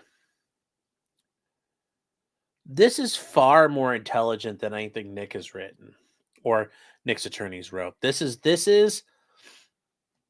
I think there's some defects here, and we'll go over what happens, because there was this happened so long ago. We're into like motions to dismiss, and some stuff has been filed, and the court has made some rulings here. But no, this is well pleaded. I mean, overall, this is really good work. I mean, guys, this is like, and the court's going to admit, this is like the first time this has ever happened in the law in America. Maybe it's happened somewhere else we don't know about, but in the United States, this is the first time this has really happened on like that anybody can think of. So when you're pushing, I said this before, when you're pushing like a novel point of law, it's not good in of itself that you're pushing a novel point of law, and a lot of times I think that's kind of dangerous. So like we go back to the stochastic terrorism argument that was being made a while back by Alyssa Mercanti against Smash JT. I think that's wrong. But when you're in a completely uncharted, there are no landmarks. There are no landmarks at all for you to navigate between. Yeah, you might as well start making your own road. It's like you're in the Oregon Trail and you're figuring out what's the best way to get the wagon train through the mountains. And you're the first ones, you're pathfinding. So yeah, sometimes when you're pathfinding, you might make the wrong turns, you might make a longer route than necessary, but somebody's got to be the first person to go. Someone has to be the first person to go. And I don't think it's a problem. You guys are talking about my sandwich. Ingrown penis hairs. That sounds painful. Afex says at least a TikTok ban would stop this trash. No, because people would go over to Chinese TikTok, the one the Chinese government 100% owns. That would be a problem. That would be a problem there. So I would not want to do it. KLB says, you ate at explaining this lawsuit. Keep it up. Thank you. I think you mean great. So that's the kind of the issue here. And they're saying that the defendants will not suffer undue hardship, as the defendants will remain free to create their own unique content and promote products of their own choosing. And that is true. Like you can still do shit. You just can't copy me. And they say that it's in the public interest for influencers to create and promote their own content and have it protected under the law. So they're asking for this. And they say they have no adequate remedy at law to stop this. Likes and copyrights and likeness are unique and valuable property that have no readily determinable value. The wrong, harmful acts harm Sydney in such a way she can't be made whole. And they want a jury demand. So, and then this, I'm assuming, is something out in Texas or how they do this. They're saying conditions precedent. All conditions precedent to plaintiff's claim for relief have been performed or have occurred.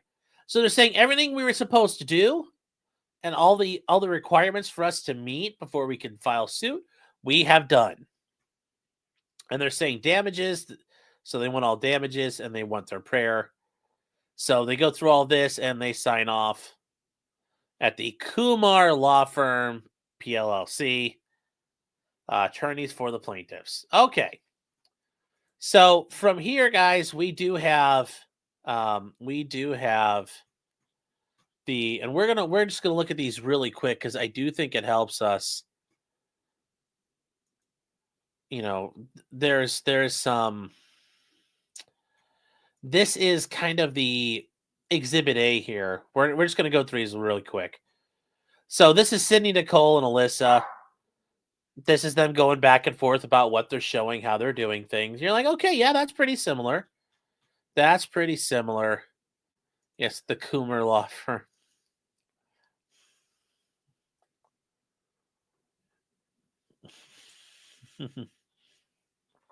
So, You've got all this here. They've got other things here. So it's these little stacking tables and like, oh my god, you can eat, drink, nap. Oh my god, that's so me totes. Oh yes, bring. And I love this. Eat, drink, nap, bringing the house home. Like I saw that and I was like, oh my god, that's totally me. I was like, I'll tell 2.0, like, oh my god, we totally need that. Such an inspiring book. So you have the rest of this here, the acrylic magnet erase board. Okay, cool. Well, very quickly afterwards, she got a acrylic, weekly calendar. And this is where it gets funny. So this is one shot of the room. This is another shot of the room. Like, look at like this is like stalkery behavior. This is very stalkery behavior. Stacy says I like those tables. These big sweaters and the big hoodies, like some of this, like I'm just saying, some of this is super obnoxious. I do like how Alyssa's like yanking up her sweater to be like, that's where she'd keep her gat if she was like in a gang. She'd be like, is this what you're looking for? I got this right here. I got an answer for you. They're just all aping the same professionals. Yeah. There's this, more of this. This is all just ridiculous. Like they're fighting over all this retarded stuff. Some, like I said, some of this I could see is copyrighted. Some of it's not. It goes and goes and goes and goes and goes and goes and goes. Although I would love to know how many they said she copied, but how many posts has Alyssa made in comparison to Sydney? Because if she copied so many of them, they talk about handfuls, of, like dozens of them, but not much more than that if you add everything up, it sounds like. So out of like how many times did she copy her enough where she's getting fired up over it? That's my concern here. I'm just curious to know because I do think it's important. So there's more. Yes. Is there like a catalog of Bland with all the same Bland sweaters, pots, and sofas? Yes, 10K view. She has her own. Alyssa has her own. Alyssa has her own storefront on Amazon, for example. And Sydney does as well. I was trying to get it. But you can find all kinds of stuff. Like you can get her kitchen favorites. So you could buy like her spice rack, her organizers, your cleaning must-haves, like somebody's cleaning as they're ASMRing it as they go. You could do all this.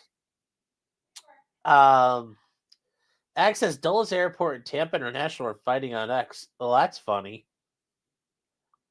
So, Mirth Logic says, so stupid, I avoid social media a lot because of things like this. Yeah, I get it. So, this is it's just too much. It's just too much, chat. Makes you want to scream. So we're going to go back to these real quick. Here's what they're doing. Like, I mean, like, look at this. After a while, like, some of this shit does become a little obnoxious the way you're dressed up and the way you're doing it. It's like, there are some limits to what you can do. Although I will point out like this one, 318. Okay, so 1113, like 8 months later, she fucking does the same thing. Come on, buddy. Like, it's not like everybody's scrolling through all your videos. Like, if you got to keep them current. Or they get moved along. So I don't see that, like, stuff like that, I don't think is the problem. It's way afterwards. And, like, if you want to do something about it, like, there's a time to do it. Now, this one here, where it's, like, less than a month later, yeah, I kind of get that one. I kind of understand, I understand. I understand why that might be a little bit of a thing. Like, I totally understand that, and it makes sense. 11-3, and, That one does. Some of these other things here, like some of this is just so cringe. Is this brand dilution? JC Adult says, I would be hard pressed to tell you which one you were in of the JC Penney and Sears Ward. Yeah, I agree. I remember watching these, but like this is just so bland and so this is just so derivative. They're not and that's the funny thing is they're not even the originals. There's somebody else that's bigger than them. They're not even the biggest ones. So, brand dilution or brain dilution? Well, take your pick. I mean, with these two. I mean, this is just, it's getting out of hand. So, oh. I mean, this is just so fucking retarded. This is so retarded.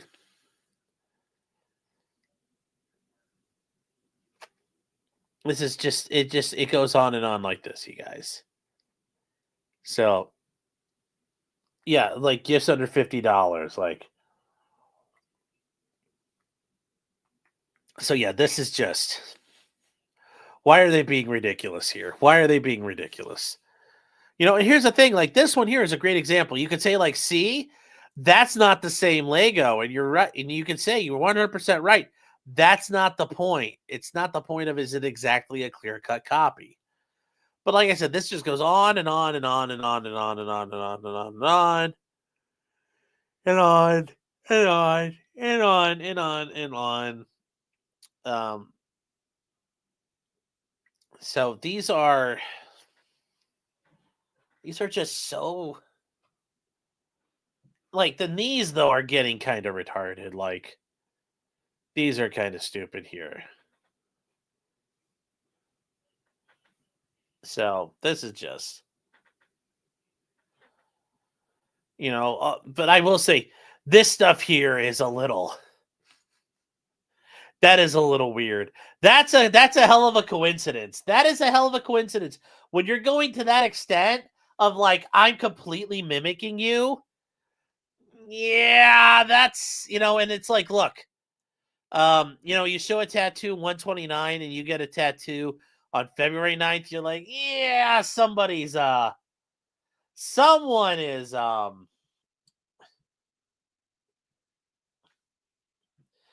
this is just fucking white bitches. This is white bitches. And it just goes on and on and on like this, on and on and on and on and on.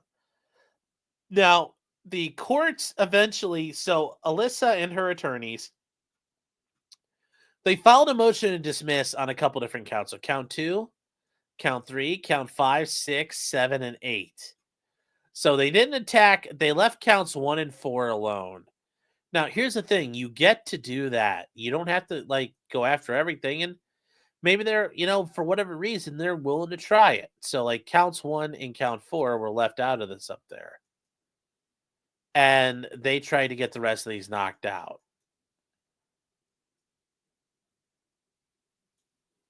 Now, eventually, this got, there were motions to dismiss, there were responses, and it went back and forth. And eventually, the magistrate in this case, and because remember, guys, this is done through magistrates as well as judges, and the magistrate got involved. The court assigned it to a magistrate. Just kind of and I'll use this as an example, in Joe's case, Good Logic's case. Everybody submitted all their crap to the magistrate. The magistrate makes a ruling, and then the judge decides to adopt it or not. And this magistrate makes a couple of rulings here, and we've got some time to get through it.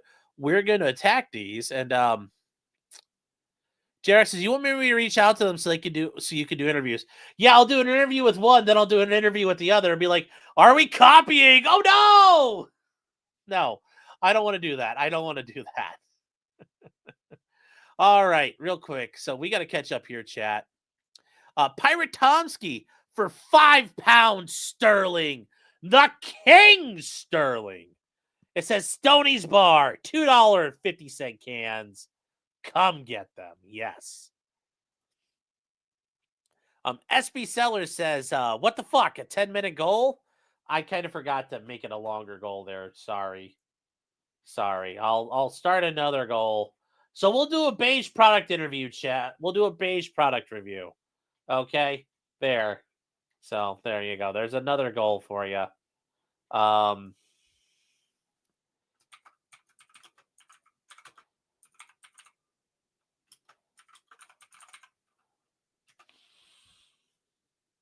There. So I'll make it work there. Oh wait, I didn't mean for it to be like that, but okay, whatever. I'm sorry. And then John Coleman says, what would a pot crim scented candle smell like? I don't know. Anger and frustration and BO probably. In a pungent blend. Hag Biochemist says influencers, yay. Oh. 10K view for $6.99 in Canadian dollars. Almost seven chat, 7 loonies or 3.5 toonies. Thank you, 10K view. Saying for the goal, chat. Dagamore says, yeah, but you have to wear the item you review. I could have bought a set of cups. How am I going to wear those? And Brewberries, Brewberries for 11 months. But remember, thank you for the support, is saying, spot the difference. One has bigger honkers. Yes. And then Unhung Hero says, J-Rock, can you fix them? I don't know. I think J-Rock can fix them. But the Chugi Show is saying neither J-Rock nor Mao can save them. Oof. That's rough. That's rough, chat. Then Epic Fantasy is saying, for $5 doodles, is saying, what is your opinion about Nick getting a new state or federal felony charge with email stuff? It's not going to be a federal case, guys. Like the Fed, I've said this before. The feds have like real things they're worrying about, and like a couple of douchebags in Minnesota, who were like humping each other, and now they're not friends anymore, and all this goes on. Like the U.S. Attorney's Office is going to be like, you guys keep that. They'll be like, you know what they're going to do? They're going to put their arm around the Stearns County prosecutor or the Candioi County prosecutor, and they're going to be like, listen, buddy, here's the thing. You guys got this. This is a tough one, but we think you can do it. And they're going to be like, just go on, get it, champ. And they're just going to be like, they're like, fuck, I don't want to do that. So that's going to get kind of put, like the feds they wouldn't give 10 seconds to look at this thing. So it's going to be probably done entirely within state law. From what I understand, it's still coming. It's just, they've encountered, well, I guess more. I guess the issue is from like they're dealing with more information. They got a lot more information, primarily from the people they're investigating. I mean, but I don't know exactly what that means. But it sounds like things are kind of, they've got more to sort out. I don't think they were expecting more, but who knows? But they will. It's like a Wingro said. They ain't gonna forget about you. It's like they ain't gonna forget about you. They ain't gonna forget about you. T-Rex is saying, what is the difference between a magistrate judge and a friend of the court? Well, a magistrate is hired by the judge. The magistrates work for the judges. The magistrates are hired by the judges. The magistrates do help with the caseload. It's not that's all a magistrate is. Now, generally, magistrates are attorneys or have a law license and have some judicial training. Some states that's not a case. In some states they don't allow that, or it's not required. But that's how it works. And the way it works in the federal court, it's you apply, and then a majority vote of the district judges will do it. And they decide how you do it. Now, normally, like in a state level court, like here in Ohio, generally a judge can hire their magistrate if they want to, or a staff attorney. It's up to them. It's up to them what they want to do.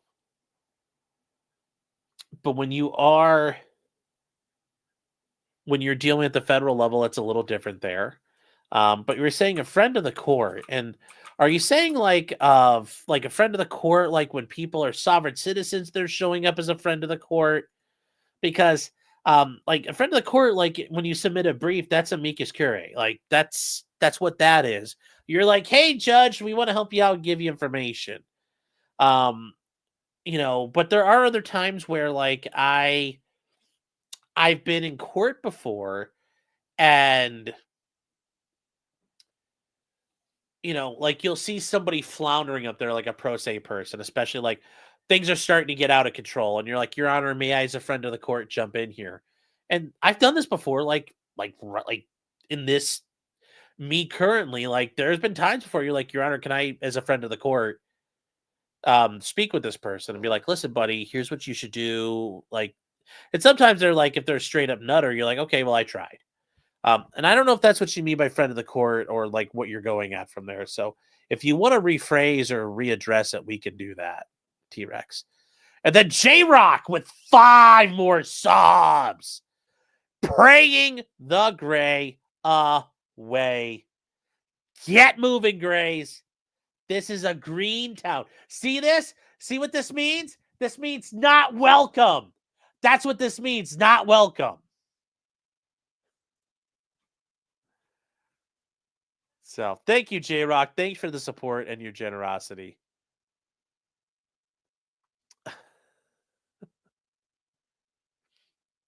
We got to pay him $50 to say meow? No.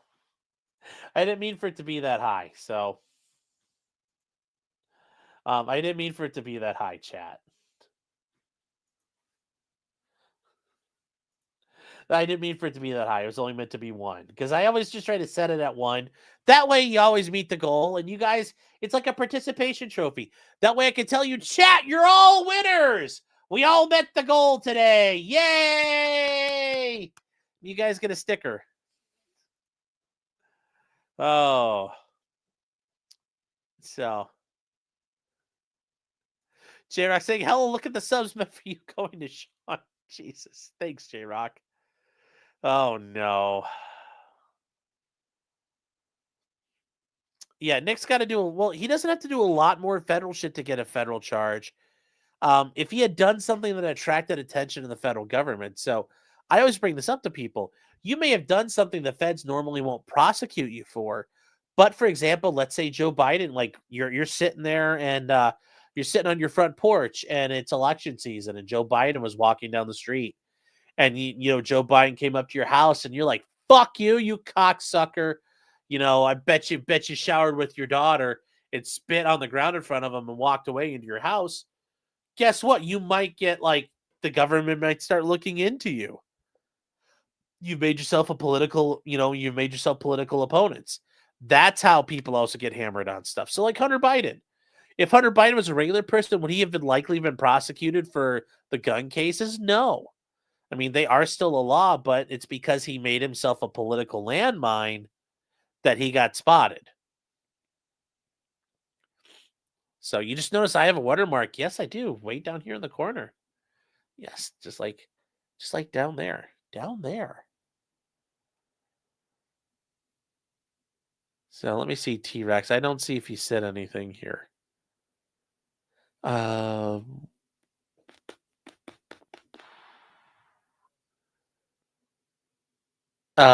Yeah, Aaron is still working with them. I don't know if he is or not. So Joe Biden showered with his daughter. Yes, he did. At least that's what it says in the diary. So yes, if the Fed's hovering their magnifying glass over your anthill is never good. But yeah, that's what happens. And I think the great example of that is Joe the plumber. If you guys remember, he was a guy here in Ohio where Obama said, whole spreading the wealth around thing. Well, he didn't. He made himself an enemy because people figured out who he is. And then little Karens in the state government started leaking information to the press, like his child support information, anything about him they could leak. Government workers were leaking information about him, and some of them got charged and convicted for it. So anyway, we're going to move on. We're going to move on here to this next part. So the report and recommendations of the magistrate judge. So What are they going to do here? And they're recommending the motions to dismiss are granted in part and denied in part. And you'll see what happens here. So they talk about the background and, we're going to kind of skip through all this. We're going to get to the 12B6 issue here. Rule 12B6 is stating, failure to state a claim on which relief can be granted. And you have to accept all well-pleaded facts as true, viewing them in the light most favorable to the plaintiff. So meaning you have to believe, just kind of like with Patrick Tomlinson, you believe everything that Sydney says. You have to accept it as true. And does Sydney still have a case? So she doesn't need factual detail allegations, but you provide the grounds for entitlement to relief. You just have to provide some basics here. And we talked about these cases before. Bell Atlantic Corporation versus Twombly and Ashcroft v. Iqbal. Remember the civil procedure, they call it Twickball. Those two cases are kind of like pivotal civil procedure cases. You have to read them and you have to learn about them when you're in a civil procedure class. And it's some of the driest shit out there. But it is important. It's very critical. There's a reason why I've not got over it. Somebody asked me, actually, they sent me an email saying, like, would I ever go over these? And I'm like, you'll want to kill me. You'll pay, like, I could put up a ridiculous goal and you guys would pay me to stop. So there we go. So, let's see here. Now moving from here.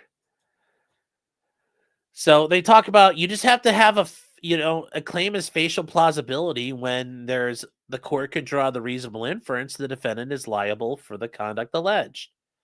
So we'll get through all this when we get to the discussion here.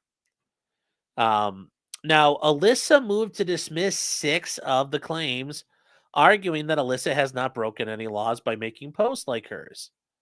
So, and this is like the magistrate says, in each of these claims, this appears to be a case of first of its kind, one in which a social media influencer accuses another of, among other things, copyright infringement based on the similarities between their posts that promote the same products. Yeah, this is entirely brand new, chat.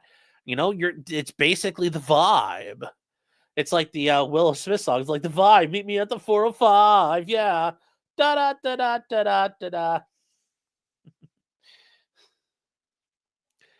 So we move on from here, and they talk about vicarious copyright infringement. And this is an actual definition of when you profit from the direct infringement while declining to exercise a right to stop it. Now, this is kind of what Russell Greer is alleging against the farms, except Null isn't profiting. That's a big thing there. But he's making a vicarious copyright infringement claim. And they say that the claim requires a couple different things. You have to plead a direct infringement by a third party, the defendant's rights and ability to supervise the infringing conduct, and the defendant's direct financial interest in the infringing activity. You have to have a specific relationship of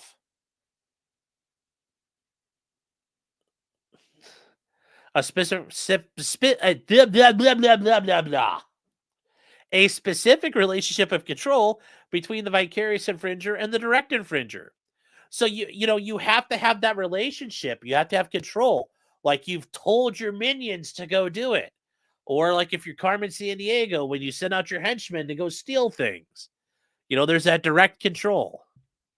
Also, you think about it, guys. Like I saw this thing on there's this thing on YouTube, and it's about like Carmen Sandiego, and I didn't realize it at the time. But when Carmen Sandiego came out when I was a kid, the reason why they never re-air the episodes is because geography in the early 90s changed so much with the aftermath of the Cold War that none of the shows are accurate anymore. Like the first 2.5 seasons, like from as they were filming the season, changes occurred on the maps. So they can't bring them up anymore. So it was actually kind of interesting. Also, if you think about it today, where in the world is Carmen Sandiego? They would have fucking sent like Delta Force after her instead of Acme. Or they would have been like, where in the world can we drone strike Carmen Sandiego? She probably would have been renditioned already. Where in the world did the CIA take Carmen Sandiego? Oh, yeah, the chief. I know the chief was great. I also didn't realize this, but the chief is the radio lady. I learned this like when I was in high school when I saw the Warriors. The lady who's the chief is the lady running the radio in the Warriors. And she's talking about all the big boppers out there looking out for the Warriors. And I'm like, that. I'm like, wow, that's kind of dark and bleak. Now we're going to move on here, chat. We're going to move on. And um so Sheil argues that so Alyssa argues that Sydney failed to allege any act of infringement by a third party since she accuses both defendants of direct infringement, or that Alyssa has any right or ability to control the infringing content of third party viewers and followers on the social media pages. Now, they get through this and they say the magistrate says initially the complaint clearly refers to third parties accessing, downloading, or interacting with the infringing content, which is sufficient to plead in a third party. Okay. And they say, although it does not appear that any court has addressed whether a social media user has the right and ability to supervise their viewers or followers, courts have found the ability to block infringers' access to a particular environment for any reason whatsoever is sufficient to establish the right and ability to supervise. So she could have stopped it. She could deny it. She had, and this is the argument: is she could supervise what content Alyssa puts on her platforms. And they bring up that here Alyssa may similarly police the content available on her platforms and who can access them. And they're saying, construing the facts in the light most favorable to Gifford, the undersigned concludes she has sufficiently pled Alyssa's right and ability to control the alleged third-party infringement by exercising control over the infringing content on her platforms and the third party's ability to access that content. Okay, so that survives. Count 2, check. Count 3, the DMCA. So for a DMCA violation, you must acknowledge the existence of the CMI information in connection with the work and that the defendant distributed the works or copies of the works.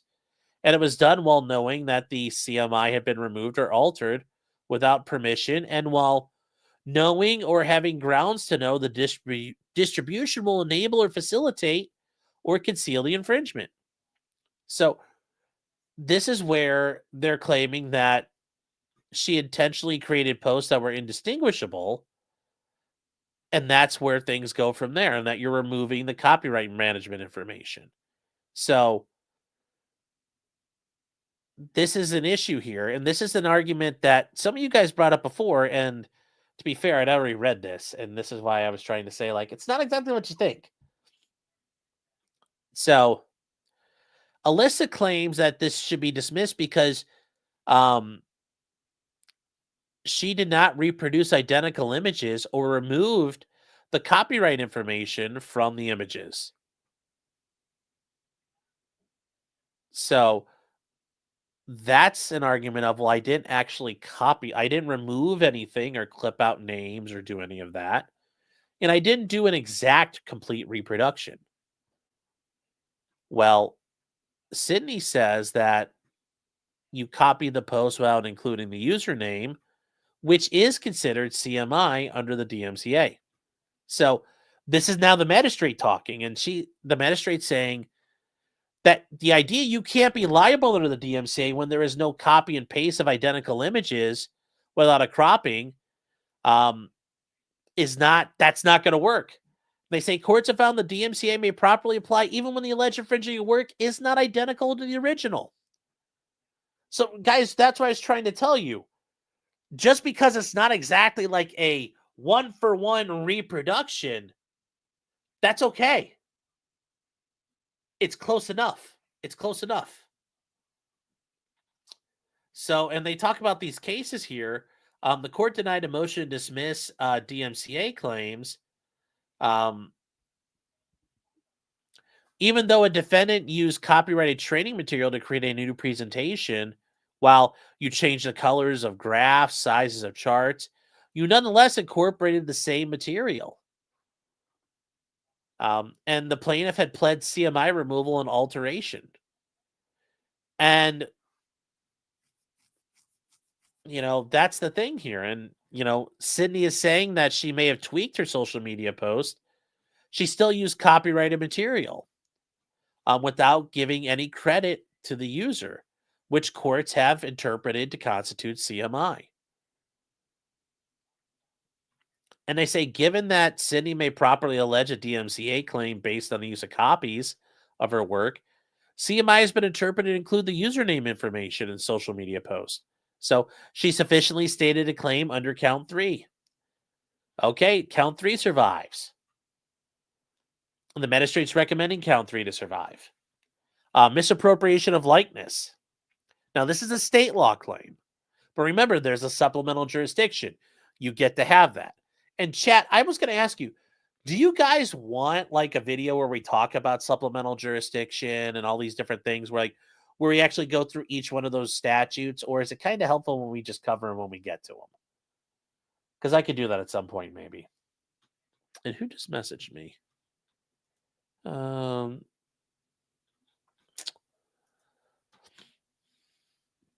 So to state a claim for misappropriation of likeness, you have to say the defendant appropriated the plaintiff's name or likeness for the value associated with it, and not in an incidental manner, or for a newsworthy purpose, and that the plaintiff can be identified from the publication, and 3, that there was some advantage or benefit to the defendant.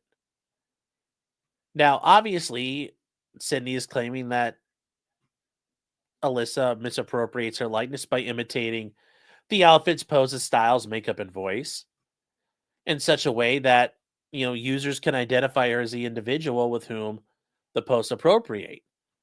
And that misappropriation has resulted in increased compensation for Alyssa through the commissions. And Alyssa says that's not true because Alyssa used the plaintiff's, she didn't use the actual. And see, when you have to make the argument, you're like, actually, I didn't use her actual image, name, or voice. They're saying that she can't be identified. Well, now they do bring up they do get to this here, and they say initially Sydney has satisfied the first element by alleging that Alyssa imitated Gifford to create a virtually indistinguishable replica. They say also Sydney has also adequately pleaded that she may be identified in Alyssa's post. Alyssa's insistence to the contrary raises a factual question that is unsuited for resolution at the motion to dismiss phase. And guys, remember, when you're at the motion to dismiss, you're arguing that in the light most favorable, and do all the facts line up? Do everybody agree on the facts? No. Well, if there's a factual question, we can't do anything about that. Because when you go up here to this other part of it, this other thing with the CMI and the DMCA claim, she's like, yeah, I did all this stuff, but it doesn't count. Notice they're arguing about the law definitions, not the factual definitions. The factual issues are not in dispute in some of these counts. So here, this one here, they're arguing that it does survive, but it's unsuited for this point. And they say, finally, Sydney has sufficiently alleged that Alyssa gained a benefit through monetary compensation for increased performance attributable to the misappropriation. Alyssa asked the court to find she didn't receive any benefit because the likeness has no intrinsic value. And it says, while a defendant cannot receive a commercial benefit from the use of someone's likeness that has no value, the court noted, though, if a defendant appropriates a plaintiff's likeness for his own commercial advantage, he necessarily derives a benefit from the use. And they say here, Sydney has alleged her likeness and value was used by Alyssa for commercial gain, and the allegations are sufficient to satisfy the third element of the claim. Therefore, she has stated a claim for misappropriation of likeness. So Alyssa is batting 3 for 3 now. She's 4 for 4. There was count 2. You guys remember there was count 2, count 3, count 5, count 6. So Alyssa, it's looking really good for Sydney. She's surviving motions to dismiss. We got to get to count 6, though. We got to get it to count 6. You guys are talking about.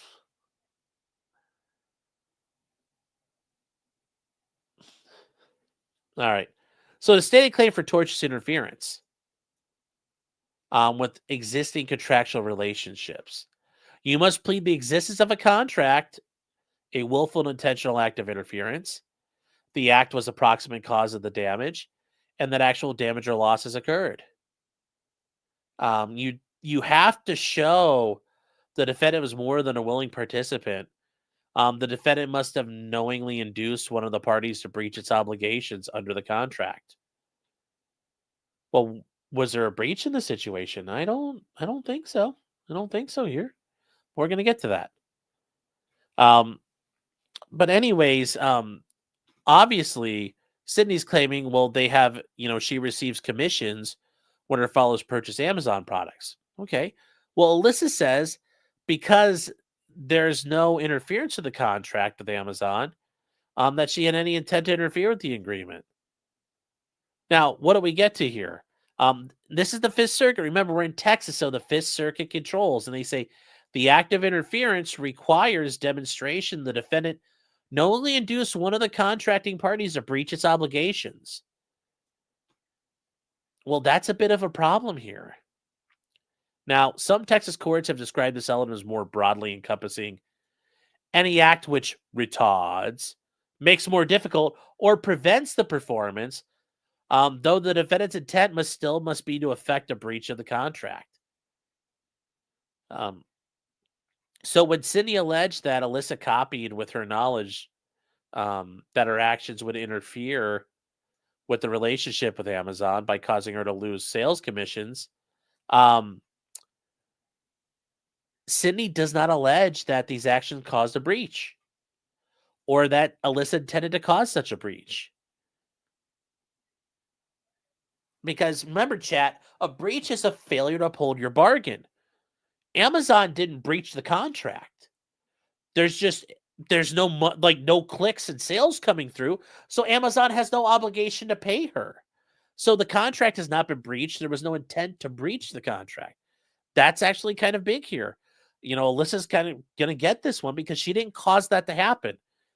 She just redirected people to her side, and Amazon's paying her. But that's part of their agreement. If the people buy through door A, Sydney gets money. If there's through door B, Alyssa gets the money. And that's not, Amazon's paying out the way things click through. Amazon, if they were conspiring with Alyssa, that could probably be a breach because now you're good faith and fair dealing and collusion. But that's not happening here. That's not happening. So even in accepting true that Alyssa acted with intent to interfere with the contracts, the allegations fall short of demonstrating an intent to cause a breach of the contract with Amazon. So she failed to state a claim for tortious interference with the existing contractual relation. So that's kind of a big deal. It's kind of a big deal. Alyssa got one. Alyssa got one here. That's a big one. She just knocked out count 6. Unfair competition. Under Texas law is an umbrella for all statutory and non-statutory causes of action arising out of business conduct which is contrary to honest practice in industrial commercial matters. So to state a claim for unfair competition, Sydney has to plead the defendant committed a recognized tort or illegal act. The wrongful act interfered with the ability to conduct business. And they say without some finding of an independent substantive tort or other illegal conduct, you can't hold somebody liable for unfair competition. So you have to show a recognized tort or illegal act. Now, they point out that Sydney pled her claim in the alternative, alleging she gained unfair competition by copying products from different social media accounts and publishing the infringing works that feature that. Alyssa claims that this is preempted by federal copyright law. Now, Section 301 of the Copyright Act preempts state law claims that fall within the general scope of federal copyright law. Okay, so the federal government, and guys, this is called preemption. And then this is field preemption. And the idea of field preemption is a complete preemption. So no state can do a copyright law. No states can have copyright acts. You can't enforce copyrights in state court. You have to go to federal court. It is the field is dominated by the federal government. It is there. They have field preemption. They control the entire playing surface. You can't go play a variation of the game in state court. You have to go in federal court. They control the entire field.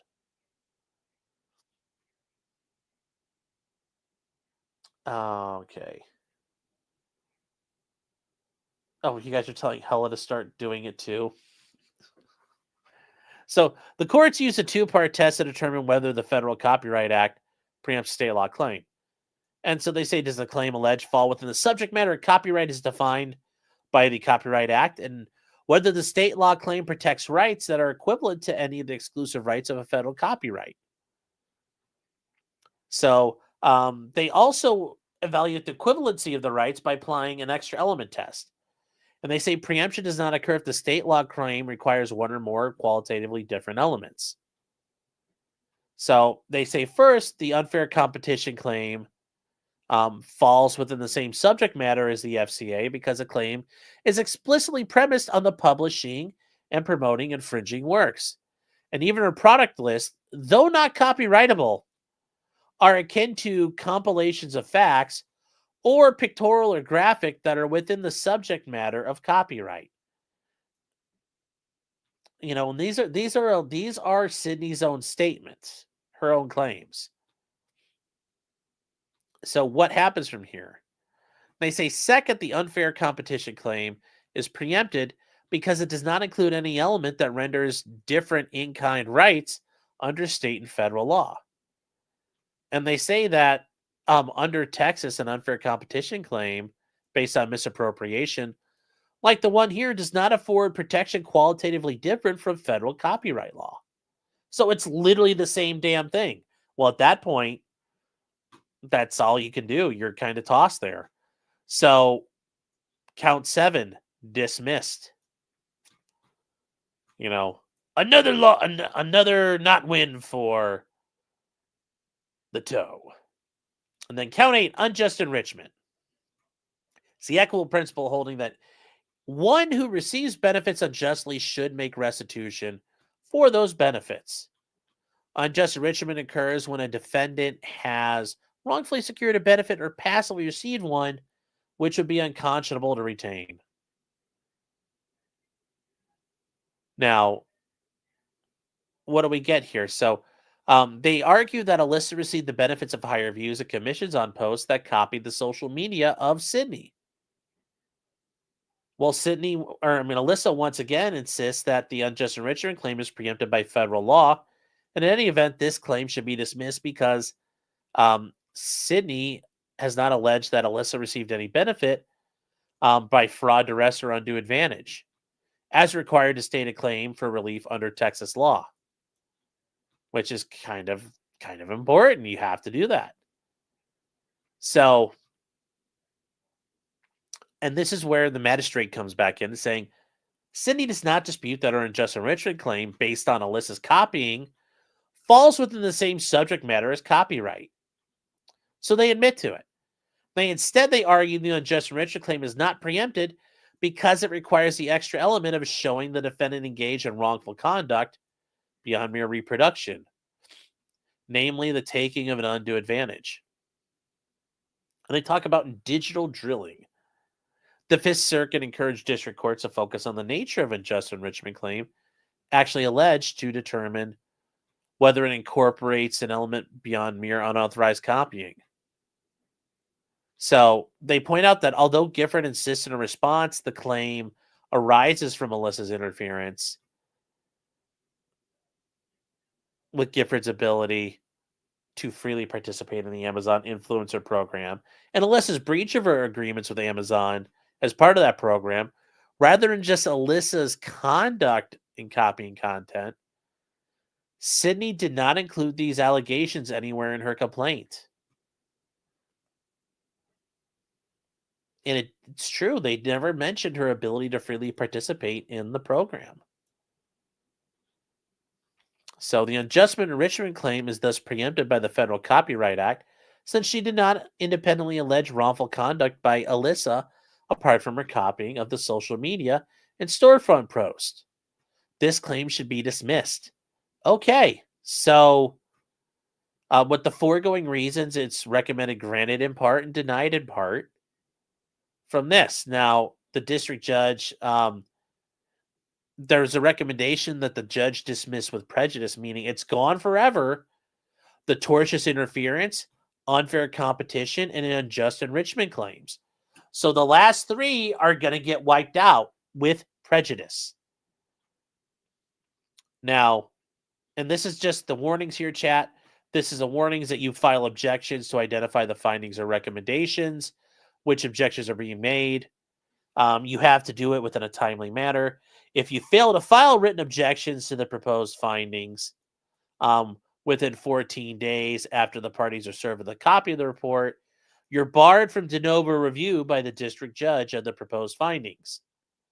And except upon grounds of plain error, shall bar the party from appellate review. Oh, Missouri beat Florida. Okay, wow. So, and here's the thing. Sydney did not seek leave to amend her complaint. That does change, and we're going to look at what happened after all this gets done. So this is by the United States Magistrate Judge. And from here, chat, there was one more thing, and this is the order from the court. The court did make an order. And this is the judge's order. You know, he filed this is when things kind of heated up that I learned about this lawsuit. I learned about it a month ago, and I've just been waiting for a time to do it, and it's very interesting. So, anyways, this is the order from the court. So, in the report, Judge Howell recommends granting in part and denying in part the defendant's motion. So, what happens here? So, and they say the parties may file any objections. And because defendants timely objected to the report and recommendations, the court reviewed the report de novo, meaning the court's going to stop and he's going to say, I will review this to make sure he did the right thing, and I will challenge his findings. He says, having done so, and for the reasons given in the report and recommendation, meaning I've looked at it, and for the reasons given in the report, meaning I looked at this and I am not changing what the magistrate did. I'm adopting what he's done. And that's actually, you know, here in Ohio, I can challenge, like in a juvenile courts, really anywhere, I can challenge a magistrate's findings. And what you will see is, you know, the court generally will adopt the findings of the magistrate. And in here, the court overrules the objections and adopts the report and recommendations as its own order, saying, yeah, he did a good job and I like it. Now, remember, chat, the judge hires the magistrate, so they're generally going to work. They're generally going to agree with the person they hire, because that would be really weird if they don't. So the orders are adopted. So the motion to dismiss counts 2, 3, 5, 6, 7, and 8 is granted in part and denied in part. As the plaintiff's claims of vicarious copyright infringement, DMCA violations, it's denied, and the misappropriation of likeness. So the claims of tortious interference, unfair competition, and unjust enrichment are dismissed with prejudice. So we're left basically with the state law claims. I mean, the federal law claims. All the state law stuff is gone. And that was signed by the judge. Now, what happened in this case, guys? So there, you know, this is something you can look up if you guys want to take a look at it here. And this is the case itself, Gifford v. Scheel. And going from here, it was started in April of 2024. You guys demand your meow. Well, we'll get to it. So, and this here, December 10th, is the order the court put out. Now, on the 11th, there was a motion to amend the complaint. And on December 11th, there was a complaint that was amended and put together by Sydney. So that's what happened there. They did file an amended complaint and they got leave of the court to do so. Because remember, it's been so long since you've done it, you need a leave of the court to do that. And they got a leave of the court to amend it and got a new complaint. But that's where things are right now, chat. There hasn't been discovery. There hasn't been summary judgment. Literally, we are caught up with this case. Oh, and we did meet the Meowgo. I sleep meow a bunch. I mean, I like right meow because I don't know if I want to do it right meow. We got some super chats to take care of. X says meow, meow, meow, meow, meow. You want a meow mix style like meow, meow, meow, meow, meow, meow, meow, meow. Well, we're not gonna do that. J Rock glows. Yes, he is. Yes, he does. That's what J Rock does for a living. He glows. John Coleman is saying this new goal thing is like chatterbait. Yeah, I can see that. I can understand that vibe. I get the vibe from that. Tim Beatty saying, what is under court jurisdiction for a closed case? Oh, if you're talking about all the stuff out there, I don't know specifically out in Minnesota. But I mean, it's a court case out there, so that's all that is. And Cheryl Moran, thank you, Cheryl, saying, not sure I want to hear you meow, but well, I said I'd say meow. I'm not gonna go like meow, but like I'll say meow. And Hella says for 13 months, meow, Sean. Come on, buddy, furball time. And Ag says meow, meow, meow, meow. Oh no.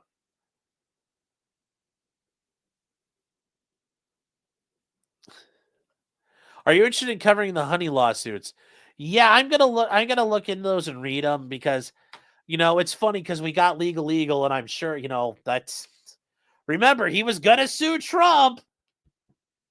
I'm gonna FOIA Trump. I mean, we've got 4 years of milk from legal. It's only gonna get better. It's only gonna get better, chat. So, I did say meow a lot. I said meow quite a bit there. We need some Clyde right meow. And Attorney Tom is involved? Yeah, but Attorney Tom is actually a good attorney. He does good, hard work and competent work. I have no problem with Attorney Tom's prowess. It's just legal who's a toolbox. So, yes. Meow, what is so damn funny? You see me walking around like a kitty cat all hibbity-bibbity with my paws up looking for a saucer of milk? Attorney Tom's doing all the legwork for legal. Well, Tom is out there doing all the big Tom's out there doing all the the hard work out there. So he's got a bunch of cases he's running personal injury wise. And Cheryl, I wanted to get to this. Gifting 10. When I hate it when it puts the back of my hair up like that. 10 subs. Cheryl, thank you. More H1B green visas. More H1 green visas, chat. You're not welcome, chat. You are not welcome here. You see that? Means not welcome. Thank you, Cheryl. I thank you for your generosity and your support. I do appreciate it so very much. Thank you for being here. Oh.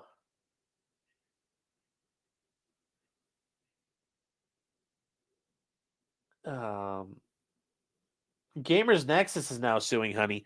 I saw that, and that's why I'm actually kind of interested to see what they're going to argue. And then Unhung Hero says, meow, what is so damn funny? Thank you. Meow, where's Clyde? Well, let me go grab Clyde real quick. I'll be back, chat. Let me see, Phil. I don't think he'll come in here because I'm in the middle of kind of rearranging the studio because I'm going to give you guys a new tour coming up. Not really a changed anything, but we're gonna do that. So give me 1 second, chat. I'll go get Clyde.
Well, Chatty's back. Very sleepy. Very sleepy dog. No, I didn't have a chance to unmute first. So here he is. Hi, Clyde. You got anything you want to talk about, buddy? Anything you want to talk about? Like, what's that about APAC? Clyde, you can't talk about them. We're going to get canceled. Gabe's going to send the Mossad team after us. We can't have that. Here you go, Bubba. That's it? You can actually eat it? There we go. Natasha says he's just too cute. Oh, he is. He's the best boy. He is the best boy. He looks very tired. Give him a peen. He may not be conscious. Yeah, he was snuggled up on 2.0. He was just being a good boy. And now he's like, I'm going to just flop. Oh, buddy. You're such a good boy. Can I pick you up? Oh, blah! He sneezed right in my face. Ugh. Oh, you asshole. You sneezed on me.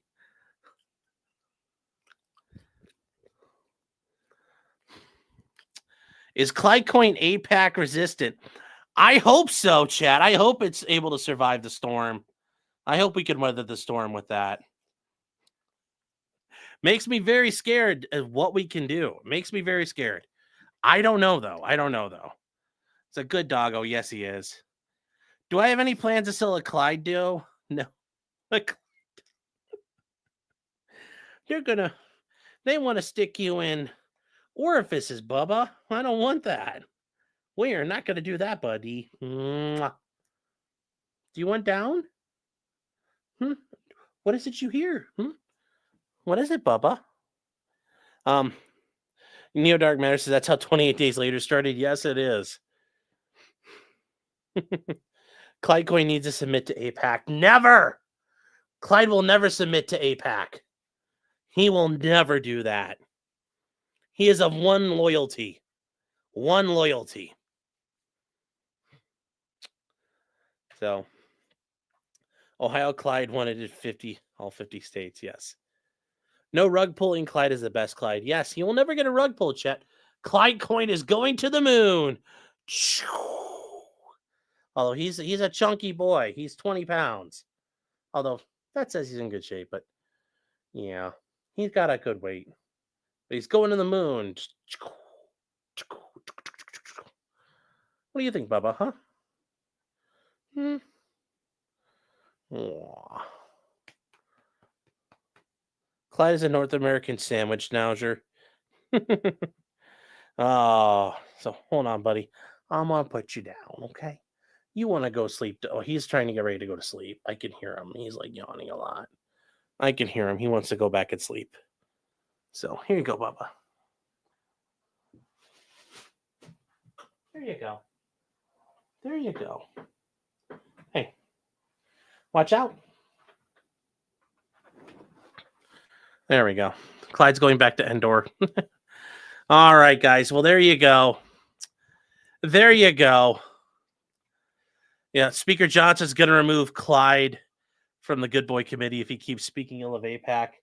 No, I think he's okay. He's a good boy. Old Line Red said, my dog saw a blueberry scone this morning and doesn't care at all. Well, that's not good. He seems tolerant of Sean tonight. No, he's super tired. I don't know what the deal is. I think ultimately, guys, I wonder if the compressor has him spooked or something in here. And that's why I'm trying to reorganize and move everything around. And see why he's all wigged out. I just don't know. I just don't know why he's all kind of off kilter. Hi, Bubba Bear. You want me to move that? Will that help you? Here, see if I can move some stuff out of the way. Will that help you? There we go. Let me see if that'll help you. There we go. How about that? There you go, Bubba. You want to take advantage of that? There you go. Too bad I can't Clyde to make a right turn gesture. Yeah. And let's see, does Clyde know all 14 words? Know them? Who do you think wrote them down? Who do you think wrote him down? He saw the ghost of Joe Biden, yes. Oh, are there corner demons? No. I don't think so. Hi, Papa. You're such a good boy. He's so good. He was so nice tonight while we were eating dinner. Such a good boy. So, guys, that is it for tonight. He says, I wish I could read. All right, guys. So we are done for the night. We are all kind of caught up on what we're looking at. So tomorrow night, still kind of not sure. We might do some updates for Russell Greer since I want to do those now, Russell. You don't scare me. We're going to go back to you. It's just I determine how much attention you rate. So we might do that tomorrow. And then, or we might do it Friday. I'm not sure. We're going to figure it out. And yeah. Other than that, chat, if you guys are new, please stick around. We do our Thursday night show on Thursdays. We do it at 9:30. It's a fun time there. And we cover all kinds of stuff. We got a lot of interesting stuff. There's an update in Matthew Harris. He is being committed to an insane asylum, among other things. So we got a lot of updates on Wednesday or on Thursday night at 9:30 to talk about, and I'll see you guys there. So, chat, I mean, really, it's this was kind of just a basic. Are we doing a member stream tomorrow? We'll probably do both. That would be my plan. Well, actually, no, we can't do both. Tomorrow night at 6 p.m., I'm going to be joining Hella over on her channel. She wanted to talk about some of the things going on with the Richard Allen case. I guess some of the juror hijinks that's going on. That'll be at 6 p.m. So, yes, her name is Hella. She is an Aussie. It's not, even though the song makes you sound like it sounds like her name is Hella, she's a Nazi. No, she's an Aussie. So just make sure you guys know that. And then from here, guys, we will probably do Russell Greer on Friday night. I'm thinking it will probably be the goal for that. And I'm not sure what we do going into the weekend, but there'll probably be some interesting, fun things to do. And then we're also going to be getting into Martin Luther King Day. So we got a 3-day weekend coming up. At least, well, I mean, I'm going to be working on Monday, but I don't have to go to court. So celebrating the great Dr. King, like Dr. Kang.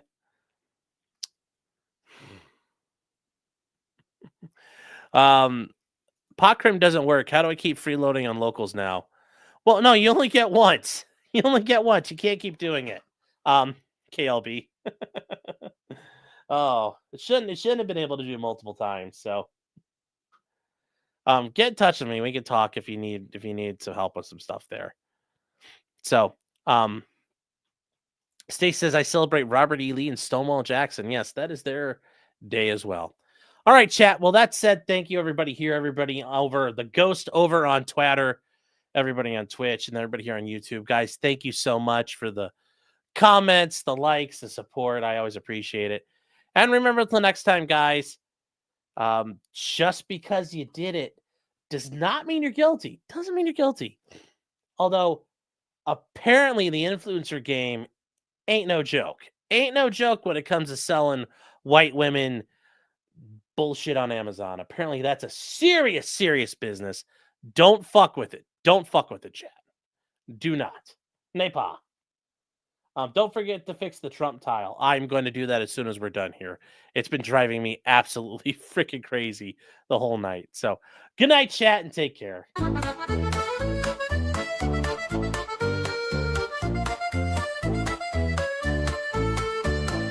Weapons, blacksmithing, and models of planes, esoteric works, and even some trains. Much merriment had while drinking White Claws, tips on hunting, and even talking the law.